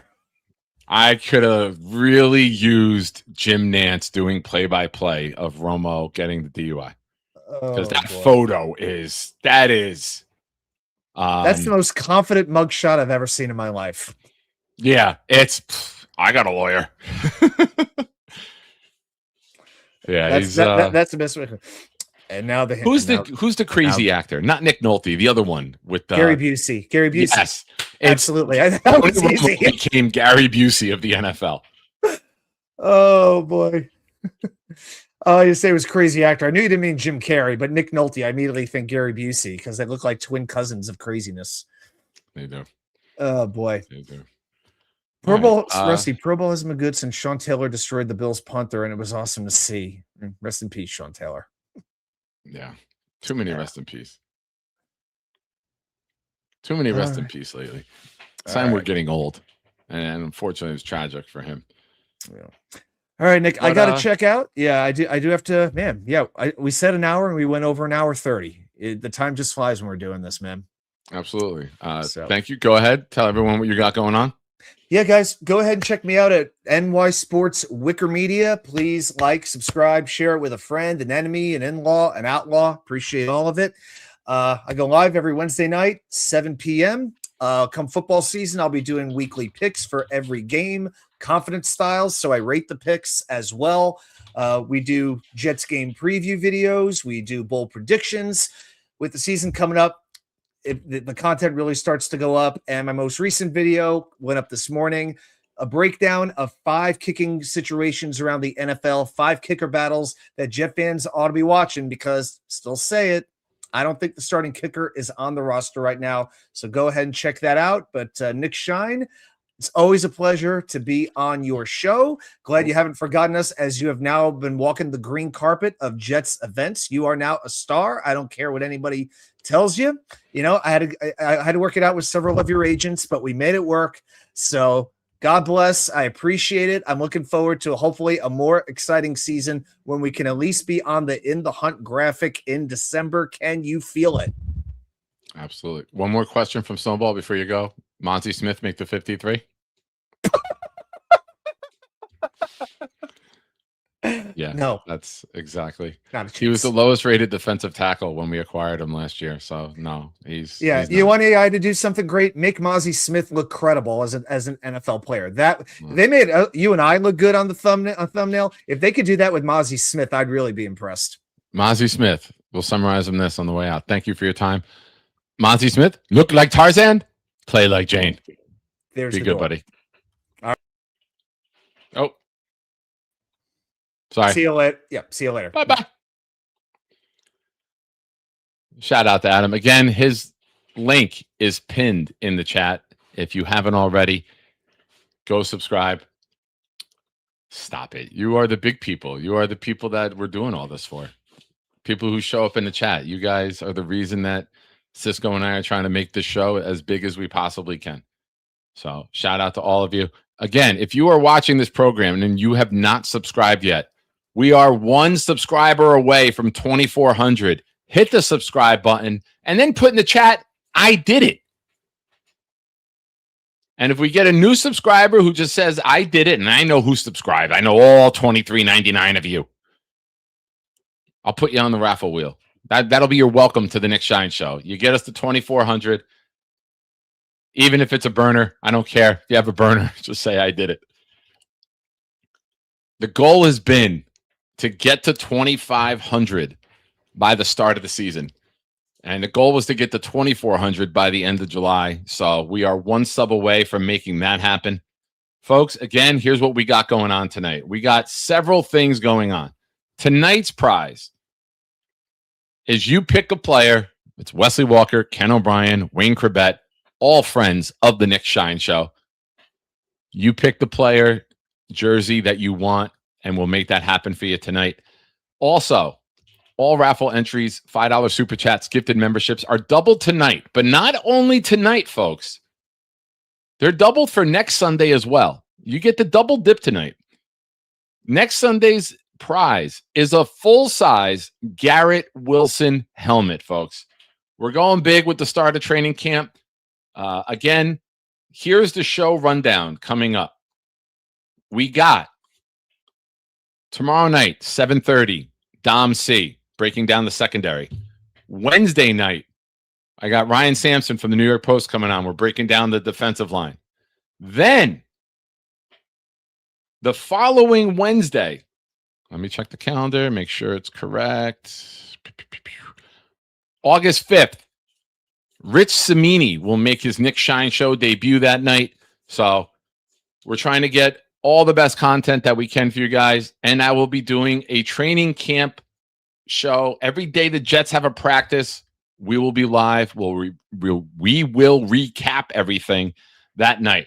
But now I got something really cool to recap for you, ladies and gentlemen. Yesterday, I went to the store. Now, I haven't put it up on the wall yet. I got a case for the Ken O'Brien autographed jersey. Shout out to Cisco for that. Right on top of it is the Ken O'Brien mini helmet. Shout out to Kevin Tatz for that. And I got 2 cases. I won the Vinny Testaverde autographed jersey that's coming from Jake. That'll be up on the wall. We're going to redo the whole background. And I'm in Hobby Lobby. And I see something that I think one of our friends would enjoy. Let's bring that friend on right now. Mr. Gorman, how are you? Good, sir. How are you? I'm good. So, folks, as I'm at the store, I see this item. I call Charles from the parking lot. I'm like, are you home? He's like, yeah, I'm at my apartment. I'm like, all right, I'll be there in 5 minutes. I got something for you.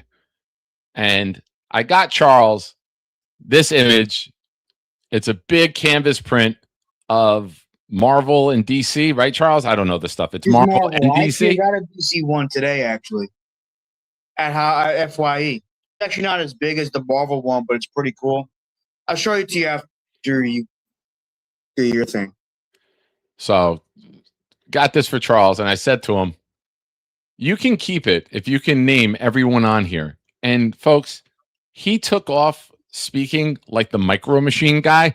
He's like, and I was like, Charles, I'm kidding. You can keep it. I wouldn't even know if he was right or wrong. But I told him the reason I got it for him is, move your head to the side, Charles. I am so tired of seeing Charles call in on all of these shows with that empty wall back there. Now, I love the Jesus cross. I'm not knocking it. However, I told Charles Monday morning, go knock on the maintenance guy, and we got to get it up on the wall there, Charles. So that way, when you call in, you have something that you are infamous for, your love and your knowledge of. Oh, hold on. He's got something else here. Yes, I got today. I went to the Menlo Mall with my friend Preston, and we got this at FYE. FYE stands for your entertainment. Very nice. Yes, it's not as big as the Marvel one, but it's nice. Are we? Do we have any plans to empty the garbage can back there that's slightly overflowing, or are we going to do that anytime in the near future? I'm going to get rid of that on Monday. I'm going to get rid of that tomorrow. All right. Now let's see. Let's see the other one. Be careful. Don't slam. Pick up the big one. That's what she said. There you go, Chuck. Welcome to the program. Very nice. That's going to look good on the wall. Yes, it is.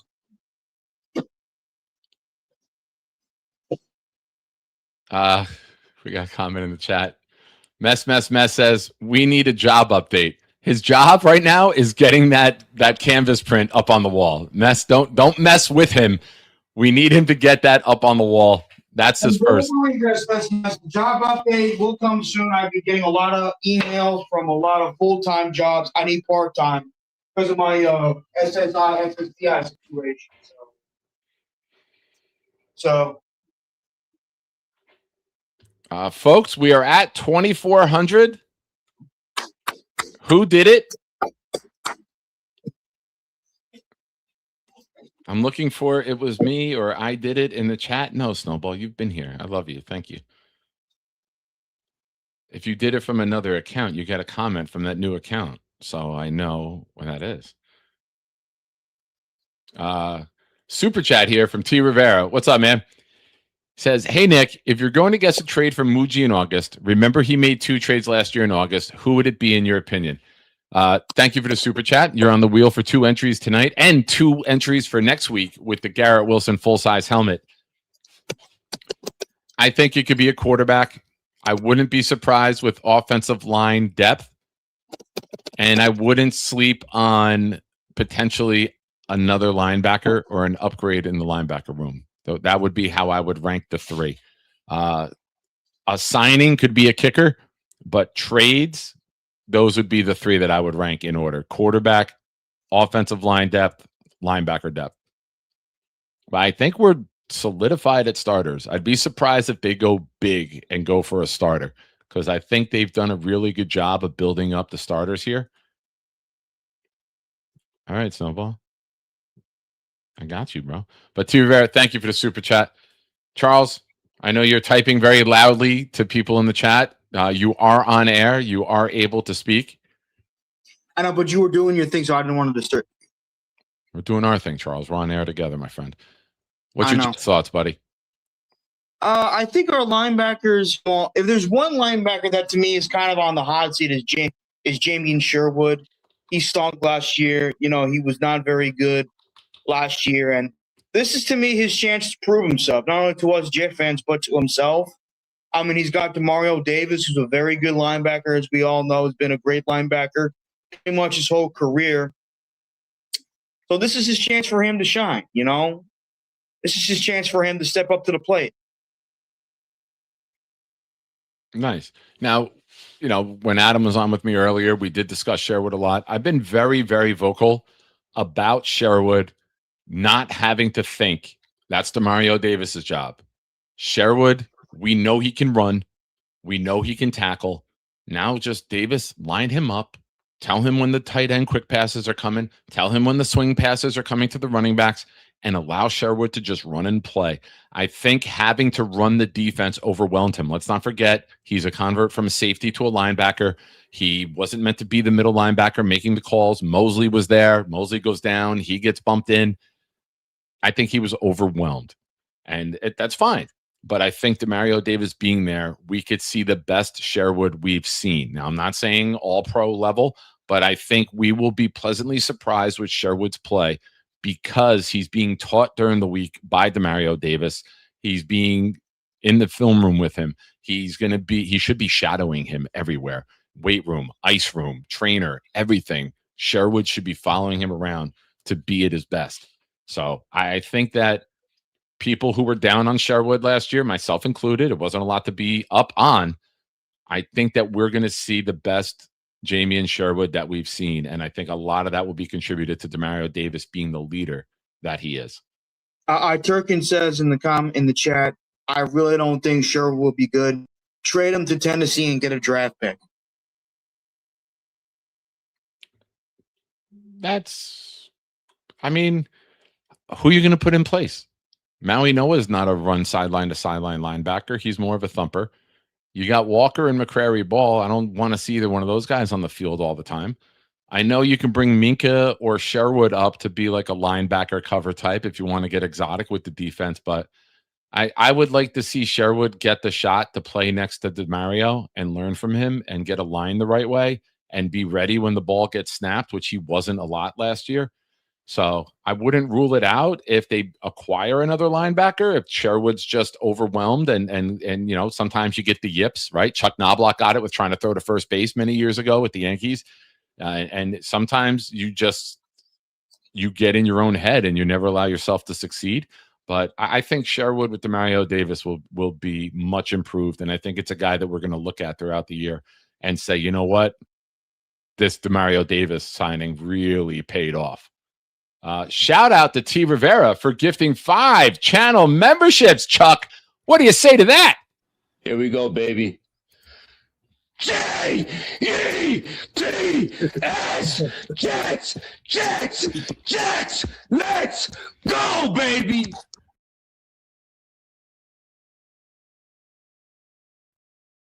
Trying to think what he's. Oh, I forgot was it C.J. Allen they took? I think it was C.J. Allen they took. Who? The Colts in this year's draft. It was C.J. Allen because that was somebody that I wanted with the pick that we took, Pons. Yeah. Now I do like Pons. Listen. I debated C.J. Pons in round 1. C.J. Allen in round 1. So when he was falling on day 2, I wanted him. I was very adamant about that. That's cool, man. Great insight. All right, Charles, what's your to-do list tomorrow morning, buddy? Oh, I don't know. Look for more work. Throw out my garbage. Get the wallpapers. Let's reassess. Take out the garbage. When you bring the garbage down, go knock on the maintenance door and say, I have a couple things. If you have a chance at sometime today or this week, could you stop by and hang it up for me on the wall? That's what I was going to say, yeah. Perfect. Throw out the garbage. Ask the main guy to hang up my my wallpaper up on the wall. My wallpaper's up on the wall. And, get ready for this weekend. What's this weekend? You don't know? Your ass better call somebody. Johnny just marked the hell out. I know what it is. Change the garbage down on the show. You know what? That's not a bad idea. So I'm waiting. Taking my sweet ass time. I'm actually going to go right now and throw out the garbage. It was great being on the show, Nick. Thank you, Charles. Love you, buddy. Always a pleasure. Hope you're enjoying the new place. Stay safe. Give my regards to your kids and family. I will. Peace out, everyone. Have a great day. Send me a picture when it's up on the wall. Fucking Charles just leaves when he doesn't listen. He just leaves when he leaves. Larry, I have 3 jobs, bro. I don't know why you're shit talking me in the chat, man. I got 3 jobs. I know you meant for Charles. Robert C. Hold up. I never read who Rivera's 5 gifts are from. Excuse me. Oh, wrong one. Down here. His 5 went. Robert C. was gifted. Thank you, T. Rivera. Thank you. Tackin Carpet Monster. Dean Paparella. Who is Ryan Mixie? And Jet 41, ladies and gentlemen. Appreciate you, T. Rivera. Good luck. Again, all raffle entries tonight are doubled, and you're also doubled for next week's big prize. We got Garrett Wilson, full size replica helmet. Shout out Cisco. Cisco and I were like, hey, let's get a bigger prize. Cisco's like, let's do it. So we chipped in, we got this, and we hope that you guys enjoy that. Again, tonight, we got your choice of a jersey, Wesley Walker, Ken O'Brien, or Wayne Krebet. There's the theme there, folks. There's a theme. Also, for those of you joining the program late, welcome. Now, I know I said I would have it done today, but I'm a perfectionist when it comes to things, and I want to make sure that when we put this out there, everything is perfect. And I'm hoping to have this finalized tomorrow. That is the logo for the Nick Shine Show merch store, which will be launched within the next coming days. We also have these alternate logos, but we will be having merch drop this week. I promise you, this week. And if you're asking why I haven't changed the background, it's because if I have that there, you won't be able to really see and appreciate the logo. So tested that with the producer before the show. I'm like, oh, I got to change the background, baby. Folks, if you are in the Discord, the call-in link is there. Call in, let your voice be heard. Let's talk Jets. What are you looking forward to as training camp starts? The rookies are there. Rookies are already in camp. You know what? Let's put a poll up in the chat. We haven't done one of these in a minute. We're going to start a poll. I'm going to play a video. We'll be right back. It's the Nick Shine Show. Discord members, I'm calling you out. Call in. Let's go.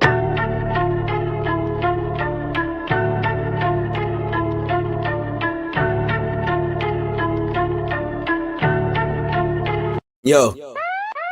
Engines roar when the Jets take flight. Green lights glow in the Jersey night. Skyline lit when the squad ignite. Gangrene rolling, yeah, the Jets take flight. Yo, every show we bring the Jets all through, the speech is clear. Real fan talk, we survive rebuilding years. Seen quarterbacks come, we seen them disappear. Still solid with my team, no bandwagons here. Green stitch to my fibers, won't switch to the Niners. Quick like Vic, I see victims in my visor. Jets loss is heavy, but the pride is never left. Stood 10 toes down when the season felt like death. New season feels like fresh air. New OC and QB, man, I always love the fresh pair. Like the man Jordan that I'm rocking with my Jets gear. Hoodie but no cap out, never play it off, but we gotta get the Jets there. Let's share ideas for this team for this next year. It's fair to think we'll do better in those big chairs. Shit, yeah, hire Green Bean to run this shit here. Take this playoff streak and make it disappear. Engines roar when the Jets takes flight. Green lights glow in the Jersey night. Skyline lit when the squad ignite. Engine rolling, yeah, the Jets takes flight. Jets takes flight.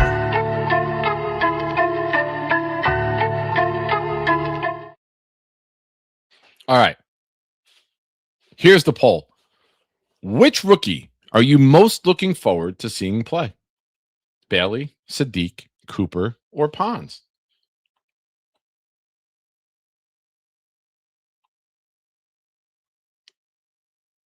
Let your voice be heard.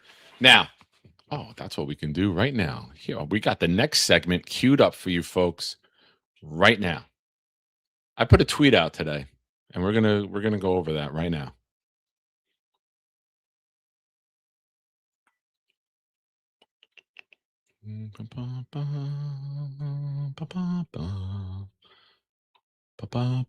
Old man interneting. Oh, sorry. Knobcraft made a photo for that. Oh, it's not on this page. Okay. Let's bring this up.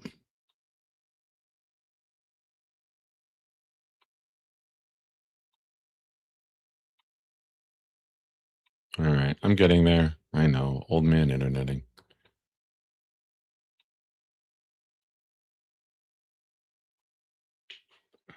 All right. So, Jets rookies report today. Some realistic statistical projections. Bailey, 10.5 sacks, immediate disruptive force, and wins Defensive Rookie of the Year. It's not unrealistic for the second overall pick to be an immediate contributor. Better run defense and then offense keeping us in games allows for more pass rushing opportunities than we've seen in recent years. Now, this is something that a lot of you have heard me say on the show. I think that the Jets had a vision. I think the Jets had a plan. And I think that plan was, let's get run stuffers. Let's bring in Sweat. Let's draft Jackson. Let's sign Animata.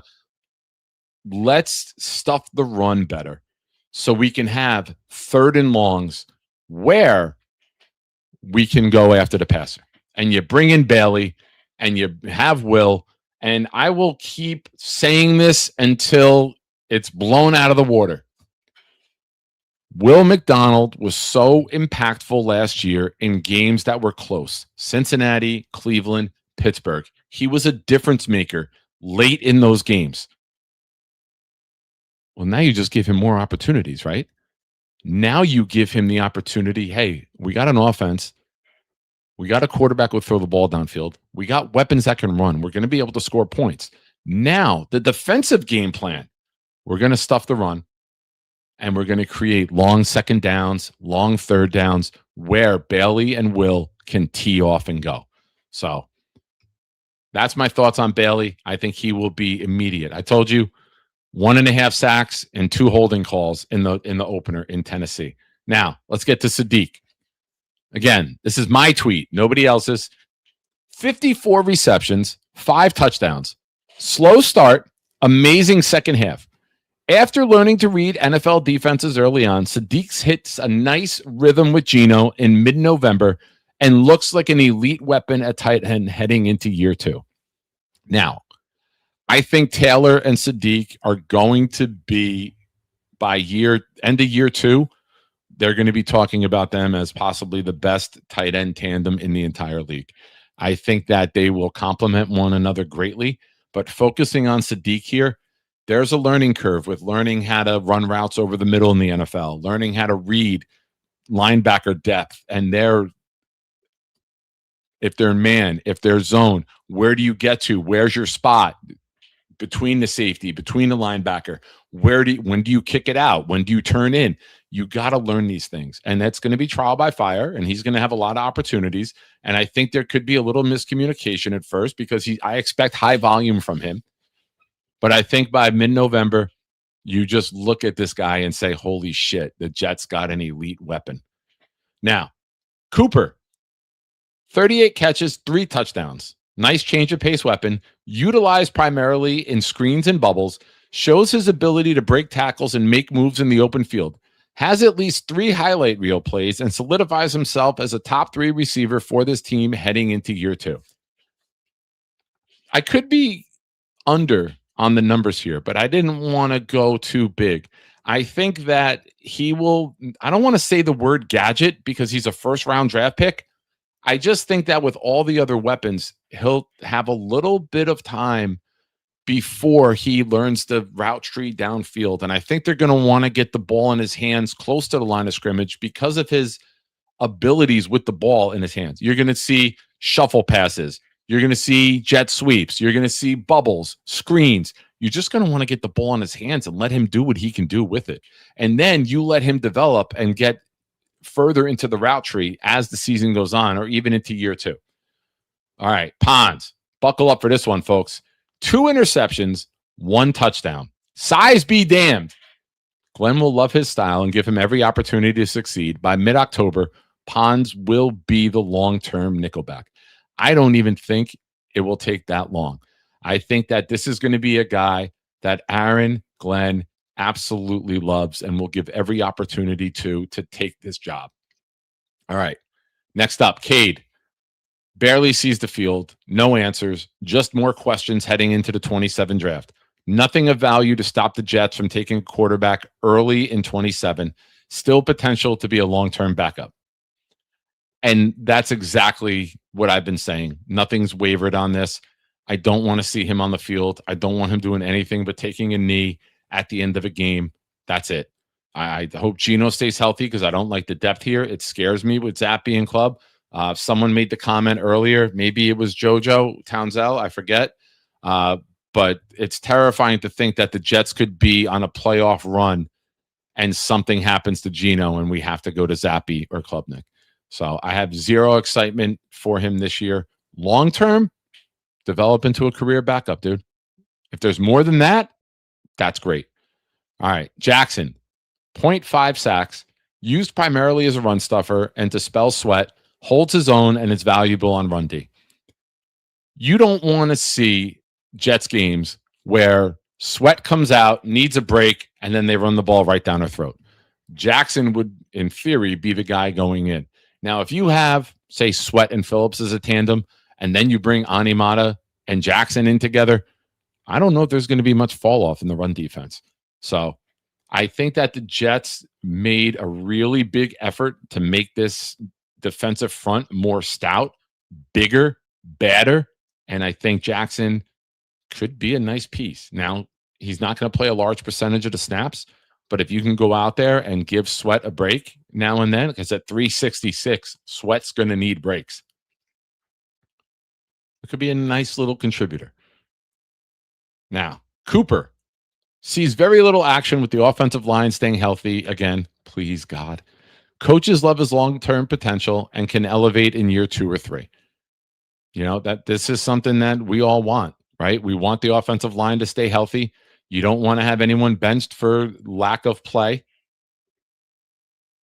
You want to see, oh, that's sweet. Congratulations. We'll talk about that in a minute. That's awesome. Really big news in our community. I just got alerted of. So with Cooper, I like Cooper. I think Cooper could be a long-term guard on the Jets. Cooper gives me Brandon Moore vibes. Remember Brandon Moore was drafted as he was a defensive tackle. He converted to a guard, came in and was a long-term guard on the team. I think Cooper could be a guy who is a long-term contributor to this team. I don't think it happens in year 1, but if he is forced to play, I don't think the moment will be bigger than him. Now, VJ Payne. A lot of you are big on VJ Payne. Here's my realistic take on Payne. Early contributions on special teams with big hits will make him a fan favorite. Realistic expectations are to develop long-term into a backup safety and show some flashes while making rookie mistakes when forced to play. Okay. I know a lot of you love VJ Payne. You're big on him. But here's what I think with Payne. You got Belton, you got Cisco, you got Moore, you got Minka. Your opportunities on the defensive side of the ball are going to be limited. And there's nothing wrong with that. You're a 7th round rookie. where you could be 5th on the depth chart.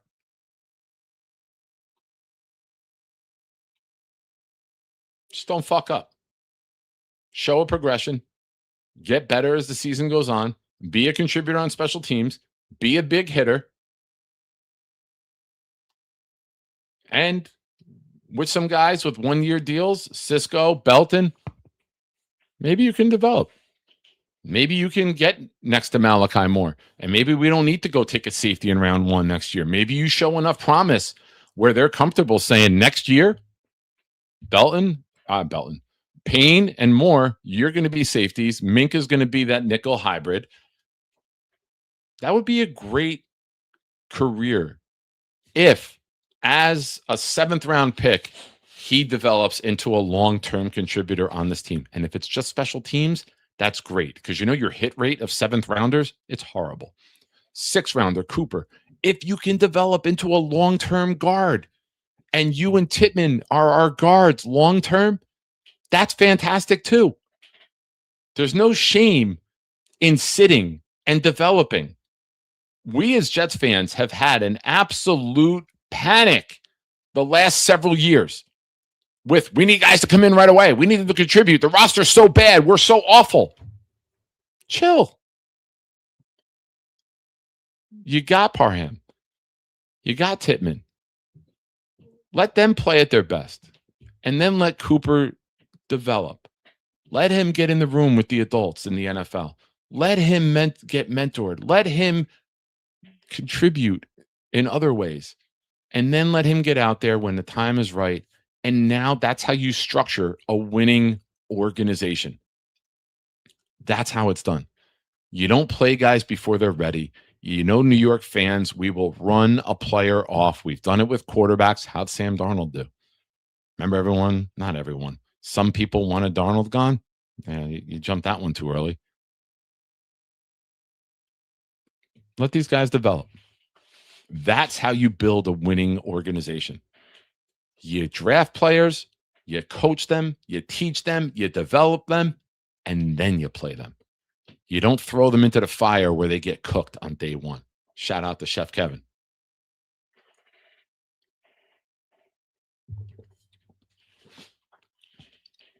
Big fella, the season's already a success. Irv Charles is gone. DNY for life. I would love if we can somehow sign Bobby Wagner, solidify the linebacker room. I think Bobby Wagner might take the veteran minimum, maybe go back to the Rams. With what they're compiling over there, and Donald possibly coming back, I think that Wagner might ring shop, and I don't know if that's here. And I don't want to pay him big money. Give me a thumbs up. Am I allowed to speak about what the pictures you sent me? All right. Very cool moment on the program here, ladies and gentlemen. Well, not on the program, but so Cisco Lopez, show producer, wasn't sure his availability for tonight. And he's like, I'm going to be in and out in the back. We got things going on here. And really cool moment. His daughter just got engaged at the house, and he sent me a bunch of pictures from everything. So congratulations to the Lopez family for growing and getting bigger tonight. And nothing but love to you, brother, and the family. God bless her and her fiance. May they have a long, happy life together, and may they create many little Jets fans for you, Grandpa. We need Nick Shine Show toddler jerseys in the near future, folks. But yeah, show Cisco some love. Drop the emoji if you're a channel member. Give him all the love in the chat. But he sent me the pictures. Really cool. And Charles was here. I'm going to, this is the edited version. All right. Here's Charles Gorman getting the gift that I dropped off to him yesterday. Enjoy. We'll be right back. Gentlemen, the legend himself, Charles Gorman, fanny pack and all. What's up? You look good, man. Thank you. You look great. Stay back here. I got something for you, all right? So since you moved into this place, every time you call into a show or I stop by, I feel so bad that the back wall behind you is empty. So I was at the store. I didn't plan on it, but I saw this and I thought this would be perfect for you and perfect for your wall. So come check it out. Take a look. Oh my God. Nick. You didn't have to fuck it. Oh my God. I feel like an asshole. Why do you feel like an asshole, bro? It's I saw beautiful. this. Yeah, Artwork and everything. Yeah, it's pretty cool, right? It's beautiful. Where'd you get this? Hobby Lobby. Hobby Lobby, they sold this? Holy Toledo. Now, here's the deal. If you can name everyone on here, you get to keep it. Black Panther. I'm kidding. I know you can. You started doing it. That's great. So there's a thing on the back here too that has the whole map of everyone and who's who. I know who's who, but it's great. All right. It's incredible. You did not have to do this. Yeah, I know. I saw it and I was like, "Oh, that'd be perfect for the wall behind him." Beautiful. The artwork is fantastic. I mean, there's a lot of great artwork done for these characters. I mean, if there's one thing that can help sell a comic book, it's good artwork as well as good writing and storytelling. And look, it's got the regular OG Venom. It's got anti-Venom on it. I mean, not anti-Venom, Agent Venom on there too. Flash Thompson. So I've always liked him. Whoever's watching this, I love Nick. He's like another brother to me. I know he tries to be more like a father to me, and I appreciate that too. It's incredible, man. I mean, this whole thing is incredible.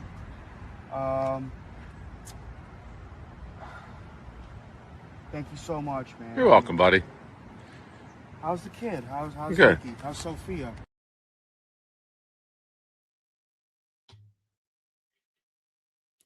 I apologize, ladies and gentlemen. AFG, I think you submitted this when I had the other screen up with the tweet that I was going through. Shout out to you and everyone. Say a prayer for AFG and his family. They're going through something right now, and they can use all the prayers that they can get. But thank you for gifting channel membership, my friend. Went to Dylan G. You're the man, AFG. Nothing but love for you, bro.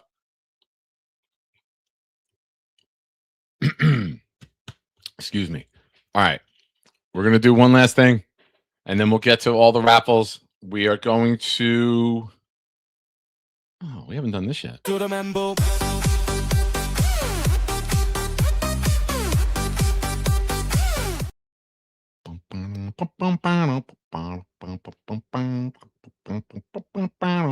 right.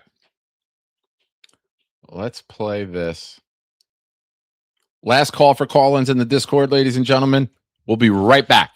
Get ready for this All Jets Pro. Get ready for this all-time host. Get ready on your mark, set, go. Get ready, this is Nick Shine Show. Green and white nights, here the city locked in. Let's walk, Jets talk, another season with friends, another season with Glenn. I hope to see some more wins, I'm so seasoned with the pen. I hope we season the fins. We see brief, quick spins, release the beast from within. 20 shining like Nick, you know we gotta call in. You can make a couple Jets points, jokes in your spins. Give away a couple memberships if you ball in. He got giveaways and deaths, plus his tunes are the best. Gives you plenty time to talk how to improve on these Jets. Win or lose, we don't sweat, we don't boo on these vets. Ain't no booze for this vet, but we boo on the press and then move on to the next. Every year, June to June, we talk New York Jets. This is Nick Shine time, this is New York's best. Might have lost his big toe, but never lost his breath and never lost his step, never. Here we go, baby. J-E-T-S, Jets, Jets, Jets, let's go, baby. Get ready for this All Jets Pro. Get ready for this all-time host. Get ready on your mark, set, go. Get ready, this the Nick Shine Show.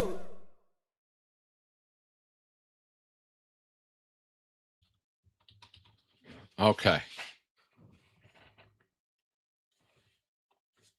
All right. We are back. All right. Here's what we're going to do. I'm going to do one of these little jammies. Since we had so much love from you guys in the chat tonight. Thank you, everyone.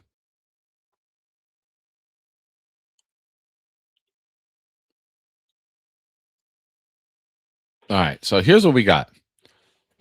We have 25 raffle entries up for grabs. Now, again, don't forget, if you join up to be a member of the Nick Shine Show, like Mimosa did before the show started today, you are on our wheel for members only. We will do a members only jacket. Ooh, Nick Shine Show members only jacket. Maybe that will be in the merch store. Dun, dun, dun.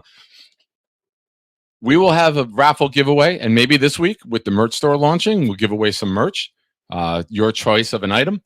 But join up, become a member of the channel, and help the community grow.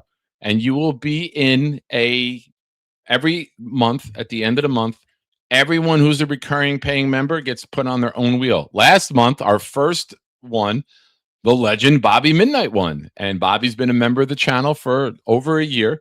And Bobby decided on a Brees Hall jersey. He said, I'm going to the game against Miami. We'll be there. He goes, I need a green Brees Hall jersey. I'm like, I got you, Bob. So that's on its way to the big Bobino.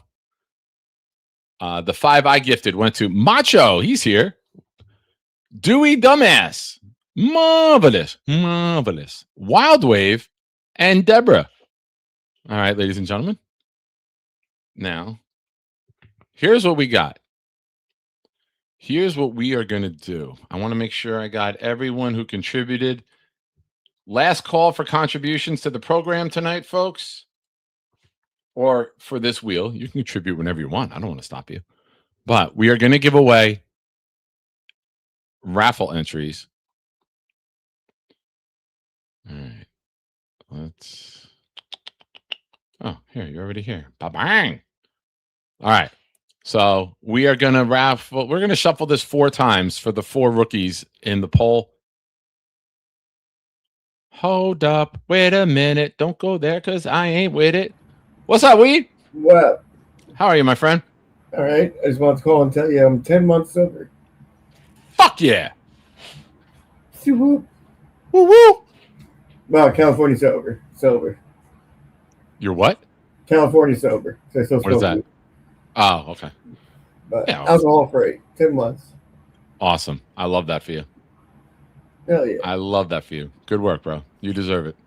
Thank you, sir. I appreciate that. I have an expression I tell people that there's a beautiful life out there for you. You go get it. You deserve it. And alcohol is not meant for everybody. And No, I'm so it's proud true. of you, dude. I am tremendously proud of you. I'll never forget talking to you when I was in the airport in Fort Lauderdale that morning after the Dolphin Monday night game. And we were talking, and where you've come from there, bro, is... I mean, you're still in the same chair, but what I mean is mentally. I'm not. I had a different. It's a new chair. I was in a regular old fucking folding chair. I didn't even know. You're in the same spot, but I mean mentally and facing a different way. Yes, where you've come since then, bro. I'm tremendously proud of you.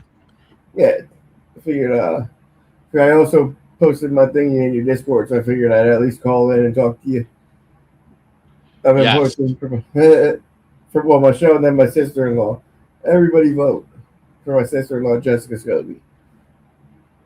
All right, but, drop that. yeah. You know what? For 10 months, we're going to drop that right now. I don't know if that will. I think the link is too long. It's actually too long of a comment to put. I know. Well, if you last time I tried, I think on the Addy show, I did the whole comment and the link. I don't know if the link itself. I'm trying to post a link now, but it's 50 characters longer than is allowed to be. Yeah, it's stupid, but it's in the Discord. If you're not in Nick's Discord, I don't know what you're doing. Yeah. What are you up to? What do you got going on in life? Oh, yeah. But I saw the picture you gave Charles. That was pretty dope. Say that again? I said I saw a video you giving Charles that the Marvels picture. Yeah, I went to. He was all excited about it. I had to get the case for the Ken O'Brien jersey, and I got a Vinny autograph jersey on the way. And I'm just walking through Hobby Lobby, and I'm looking for stuff, like for the wall, maybe something like inspiring. I want to get something for over my bed, and I just happened to see that, and I'm like, huh. And I look at it, and then they have a thing that was 40% off all like canvas prints. And I'm like, huh. I'm like, all right, that makes that. All right. I go, fuck it. Oh, yeah. And I'm like, this would be perfect because like he's always called in and there's that blank wall of nothing. And then there's one like Jesus cross. And I'm like, you know what? Yeah, no, This would look tremendous if it's right behind him. Yeah, that was mighty white of you for sure. Did he put it up yet? How long till you think he puts it up? Good job, Macho. Tomorrow morning. Tomorrow morning? I told him tomorrow. Well, tomorrow morning he's going to go to the maintenance guy and say, "Can you please come by and hang something up on the wall for me?" When the maintenance guy can get to it, I don't know, but he's going to message me after he talks to the maintenance guy to tell me that it's done. Hell yeah! I mean, hopefully, it can't be that hard to hang a picture up on a wall. No, but it's a building full of senior citizens and some special needs, so there might be a long list of tasks for the maintenance guy. It's a perfect building for Charles. I'd get thrown out in a week. You think the application would get accepted? That's very bold of you. Hey, I could act special needs if I have to. Act? Yeah. I just gotta get into character. Doesn't take much, but it's a good. I'd be selling drugs to all the old people. Or actually, I'd be buying their drugs. They probably got the good drugs. You would be sitting outside with them in a smoke circle. You would have the laptop outside, like, hey, let's all call into my friend's show. Hell yeah. I'm gonna make friends with them. Is that where the couple is that Charles is going to see Spider-Man with? I don't know. He's I told him he needs to go on Thursday. He said he he should have went yesterday, right? No, it starts Thursday. Oh, this week coming up? Yeah, but he said he's gonna go Friday because he promised some old couple he's gonna go with them. He's so lame. Hey, man, let him third wheel. I love him. Don't get me wrong, I love him. But he's so lame. He's so funny. I've had good nights being the third wheel. No, I love being the third wheel, especially when they start fighting. I start taking sides. Nice. I'm like, yeah, fuck that bitch. All right, sir. I appreciate you calling in. Congratulations. I love you. Keep up the good work. And we will September. That will be the weekend of the Detroit Lion game. Maybe we will get together, watch the game that weekend, celebrate a year. It'll be Saturday the 26th. 27. 26 was the last drink. Oh, then the 27th is the Lions game on a Sunday. Hell yeah. Perfect. All right. We'll get together that day. We'll watch the Lions game together. Hell yeah. That'll be fun. All right, brother. Keep up the good work. Peace, peace. Peace. Deuces. Good night, the big fella. The big fella. The one and only, the big fella. The only other thing I will call the big fella is my twin. It's the only two names I know him by. If you know what I'm referencing. He knows. That's all that matters to me at times. Also, twins will be triplets when we get to Tennessee because the big fella, myself, and Cisco have the same shirt. So it should be all the rave, ladies and gentlemen, when we are at Barstool Nashville on Saturday. It's a really dope shirt, and I can't wait for all of us to just be together. All right, let's get back to this. We are going to shuffle 4 times. 1, 2, 3, 4. Now, Cisco gifted 10. This is to add 10 more raffle entries to whoever wins this because Cisco and myself are ineligible to win the prizes here on the show. So we got Mimosa. Oh, is it stopping? Mimosa. All right. Cisco gifted 10 more. So Mimosa's got 10.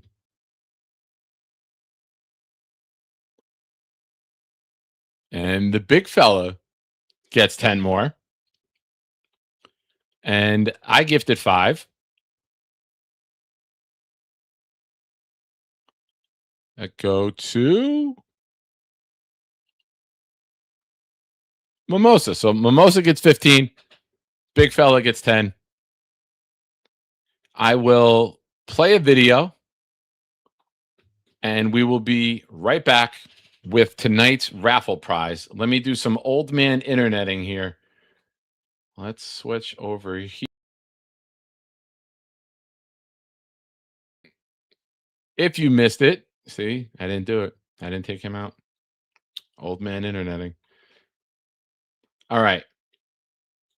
We got Wayne Corbett video. We'll be right back.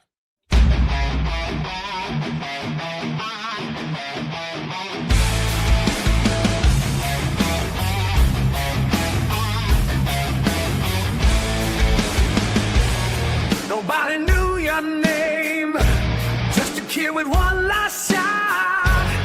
From little Hofstra dreaming, giving everything you got. They said you'd never make it, but they never measured hard. Some legends come from spotlight, yours was built from the start. Hey, Mr. Third Down, when the game was on the line, Mr. Third Down, every catch one step in time, move the chains, raise the sound, green and white, forever proud, Mr. Third Down, you'll never let us down.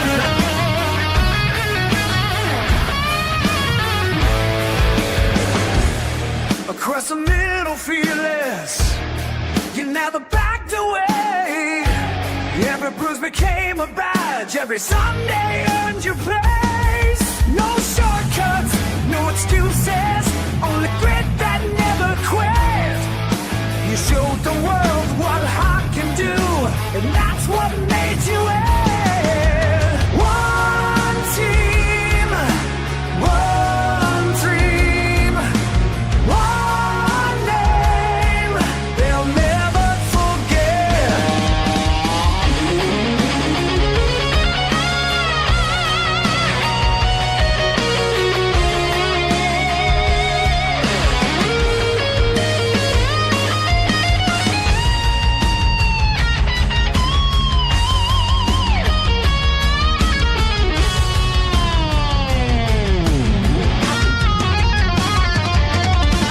Hey, Mr. Third Down, you gave everything you had.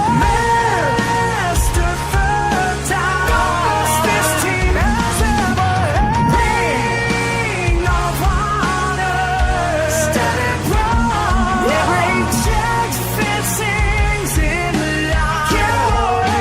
Mr.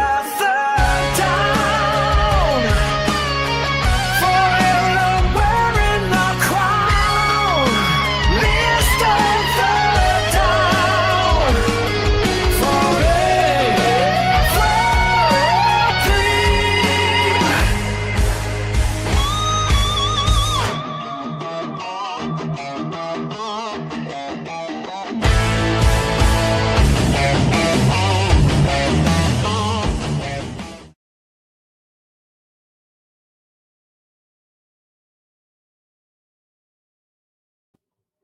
All right.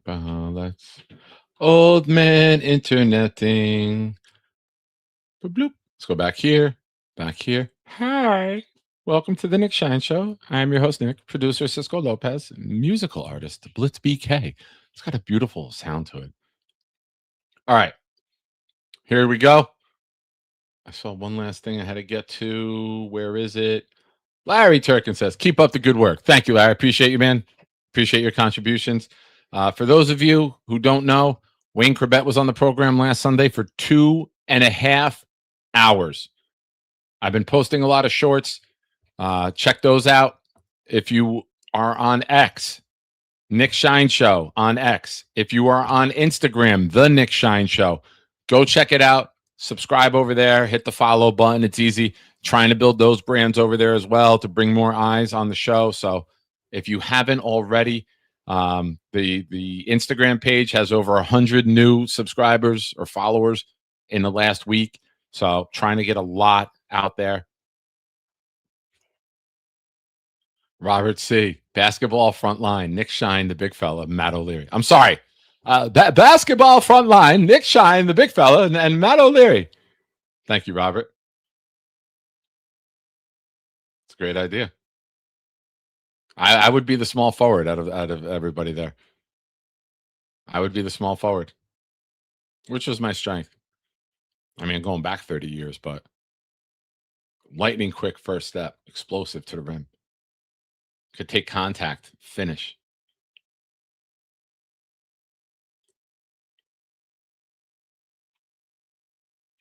No, I just put the in. I don't know. I thought the was more like boom, more emphatic.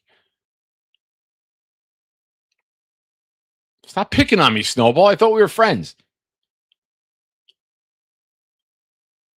Also, I'm at the same hotel as you in Nashville, so we're going to have a really good time. I get there Saturday morning. Let me know when you're getting there. Let's talk. Me, Nikki, and Jake land on the first flight. It's 6:00 out of Newark Saturday morning. So if you're there Friday night, that would be great because my room probably wouldn't be ready till the afternoon. But I will be poolside by 8:30 in the morning in Nashville time with a cigar. So if you're there Friday night, that would be perfect. All right, here we go, folks. Tonight's wheel, we are giving away. Pew, pew, pew, pew. Your choice. Wesley Walker, Ken O'Brien, or Wayne Corbett jersey. Not autographed, just the jersey to wear. If you win, email me or message me on Discord. I'll post the email in if the winner isn't on Discord. We are going to shuffle it again 4 times. 1, 2, 3, and 4. I'm going to let it rip.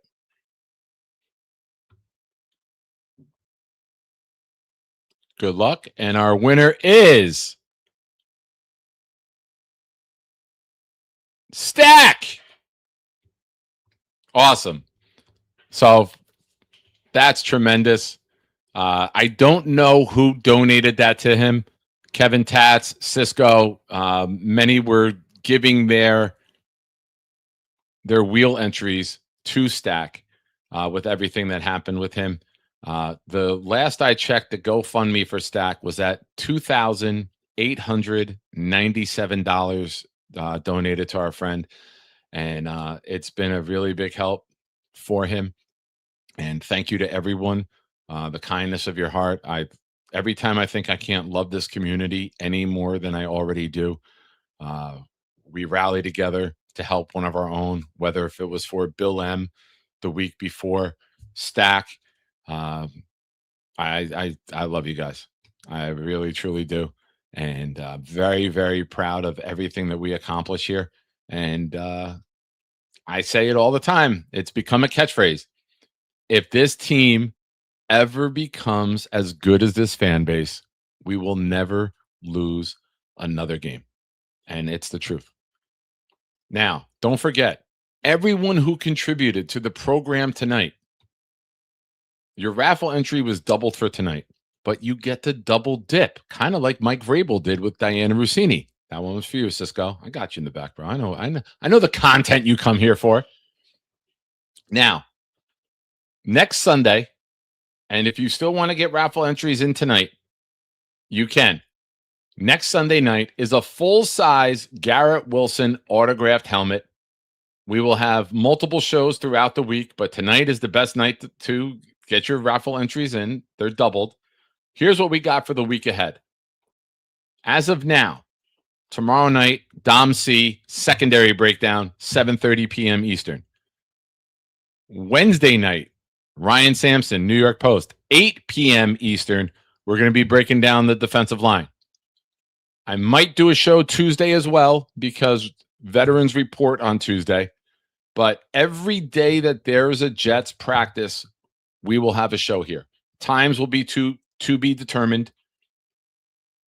If you are on Discord, friend me at the Nick Shine Show. We'll get you into Discord. This way you know when the shows are happening, and you can talk all things with your fellow Jets fans.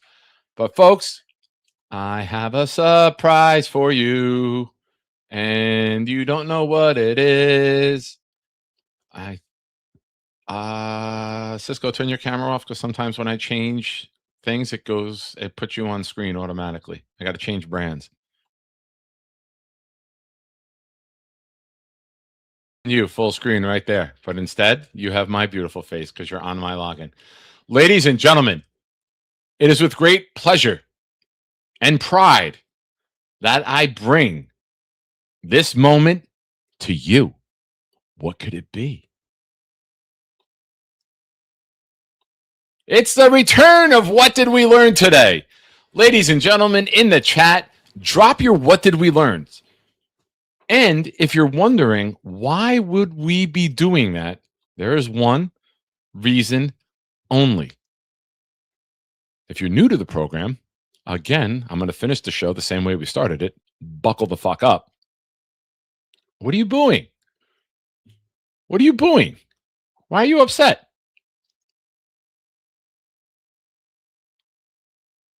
Yes, Yeti. Hit the like, everyone. And again, thank you to everybody who's been a part of this ride. We are at 2,400 subscribers. Another goal that we could check off. We wanted to get to that number before July. And now we have, hey Siri, how many days until September 13th? I think it's 49. It's 49 because it's Sunday. 7 weeks, ladies and gentlemen, to get to our next goal, 2,500. Hopefully we can grow this community nicely throughout the training camp. I will not be doing the game stream on August 14th against the Buccaneers. I'm going to the game with Chef Kevin and Lou B. And the other 2 preseason games, we will be right here doing coverage. We'll have some guests. I know a lot of you last year who were here enjoyed Dylan Terraman and I doing coverage of the game together.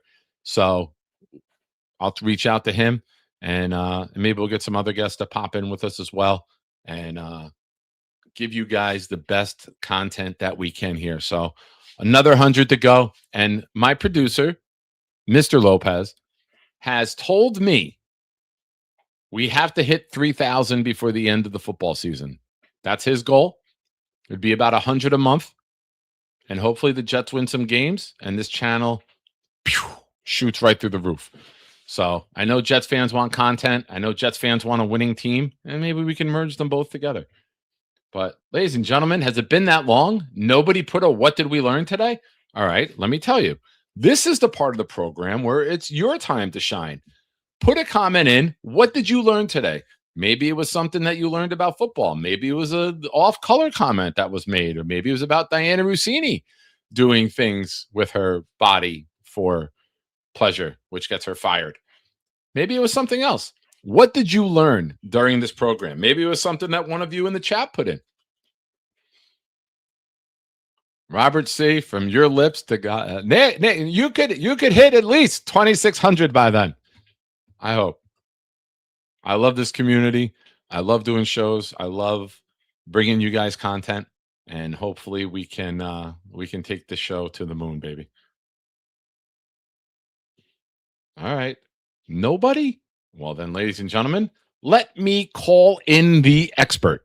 Hey there, Shiners, you made it to the end. It's time to ask the question. The Nick Shine would like to know. Canada's taking names. Boomtown always delivers. Let's find out now. What did we learn today? All right, folks. Mr. Boomtown, if you would please drop it like it's hot. John LG, I learned I like to listen to Nick Shine and Cisco Lopez on a Sunday night. Awesome. Thank you, John. John, you should have known that, dude. But thank you for saying it. Jets Worldwide, I learned Charles is using that canvas to cover the glory hole. I learned that Charles's garbage hasn't been taken out in quite some time. You can never see the can when he calls in, but you saw it overflowing. John Hepburn, what's up, brother? If Jamal Adams does come here, I bet it's as a linebacker. I don't think it happens.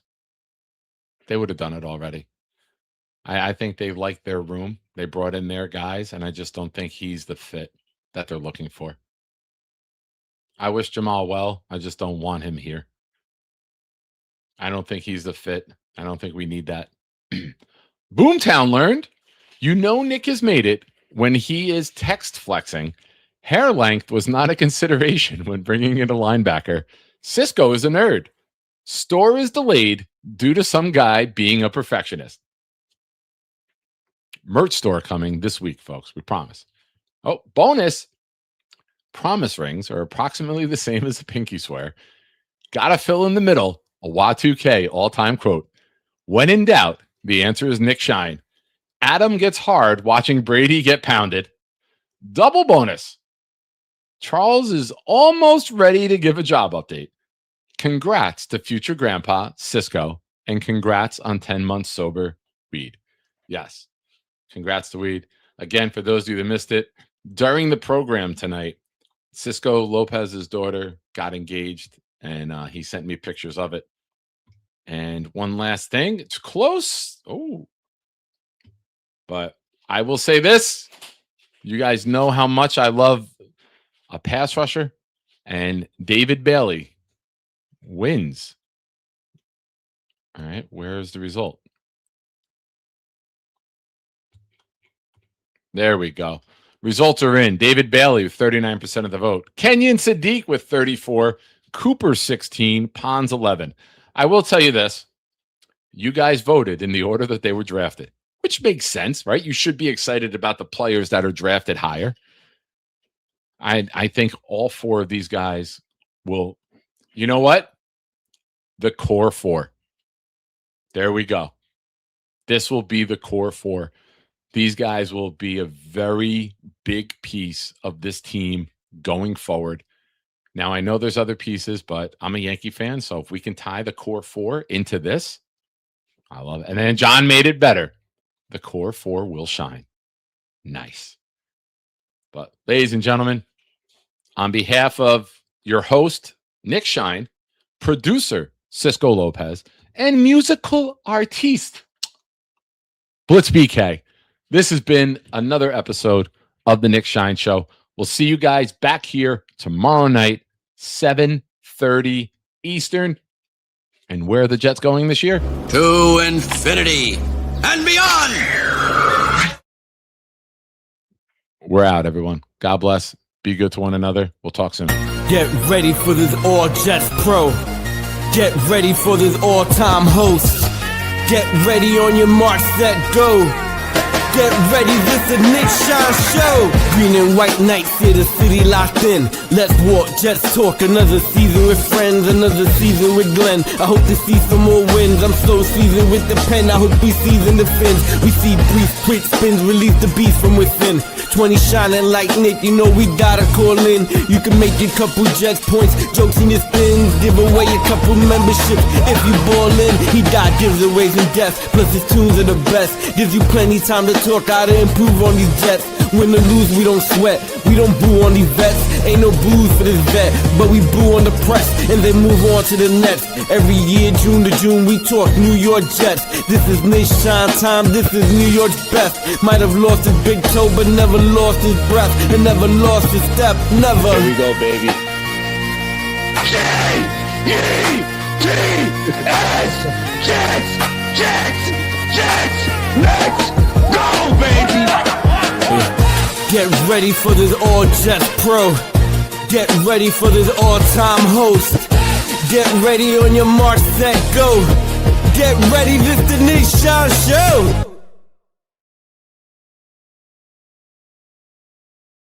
Also, in case you missed the tease earlier, new Blitz BK project this week. Here we go, baby. J-E-T-S, Jets, let's go, baby.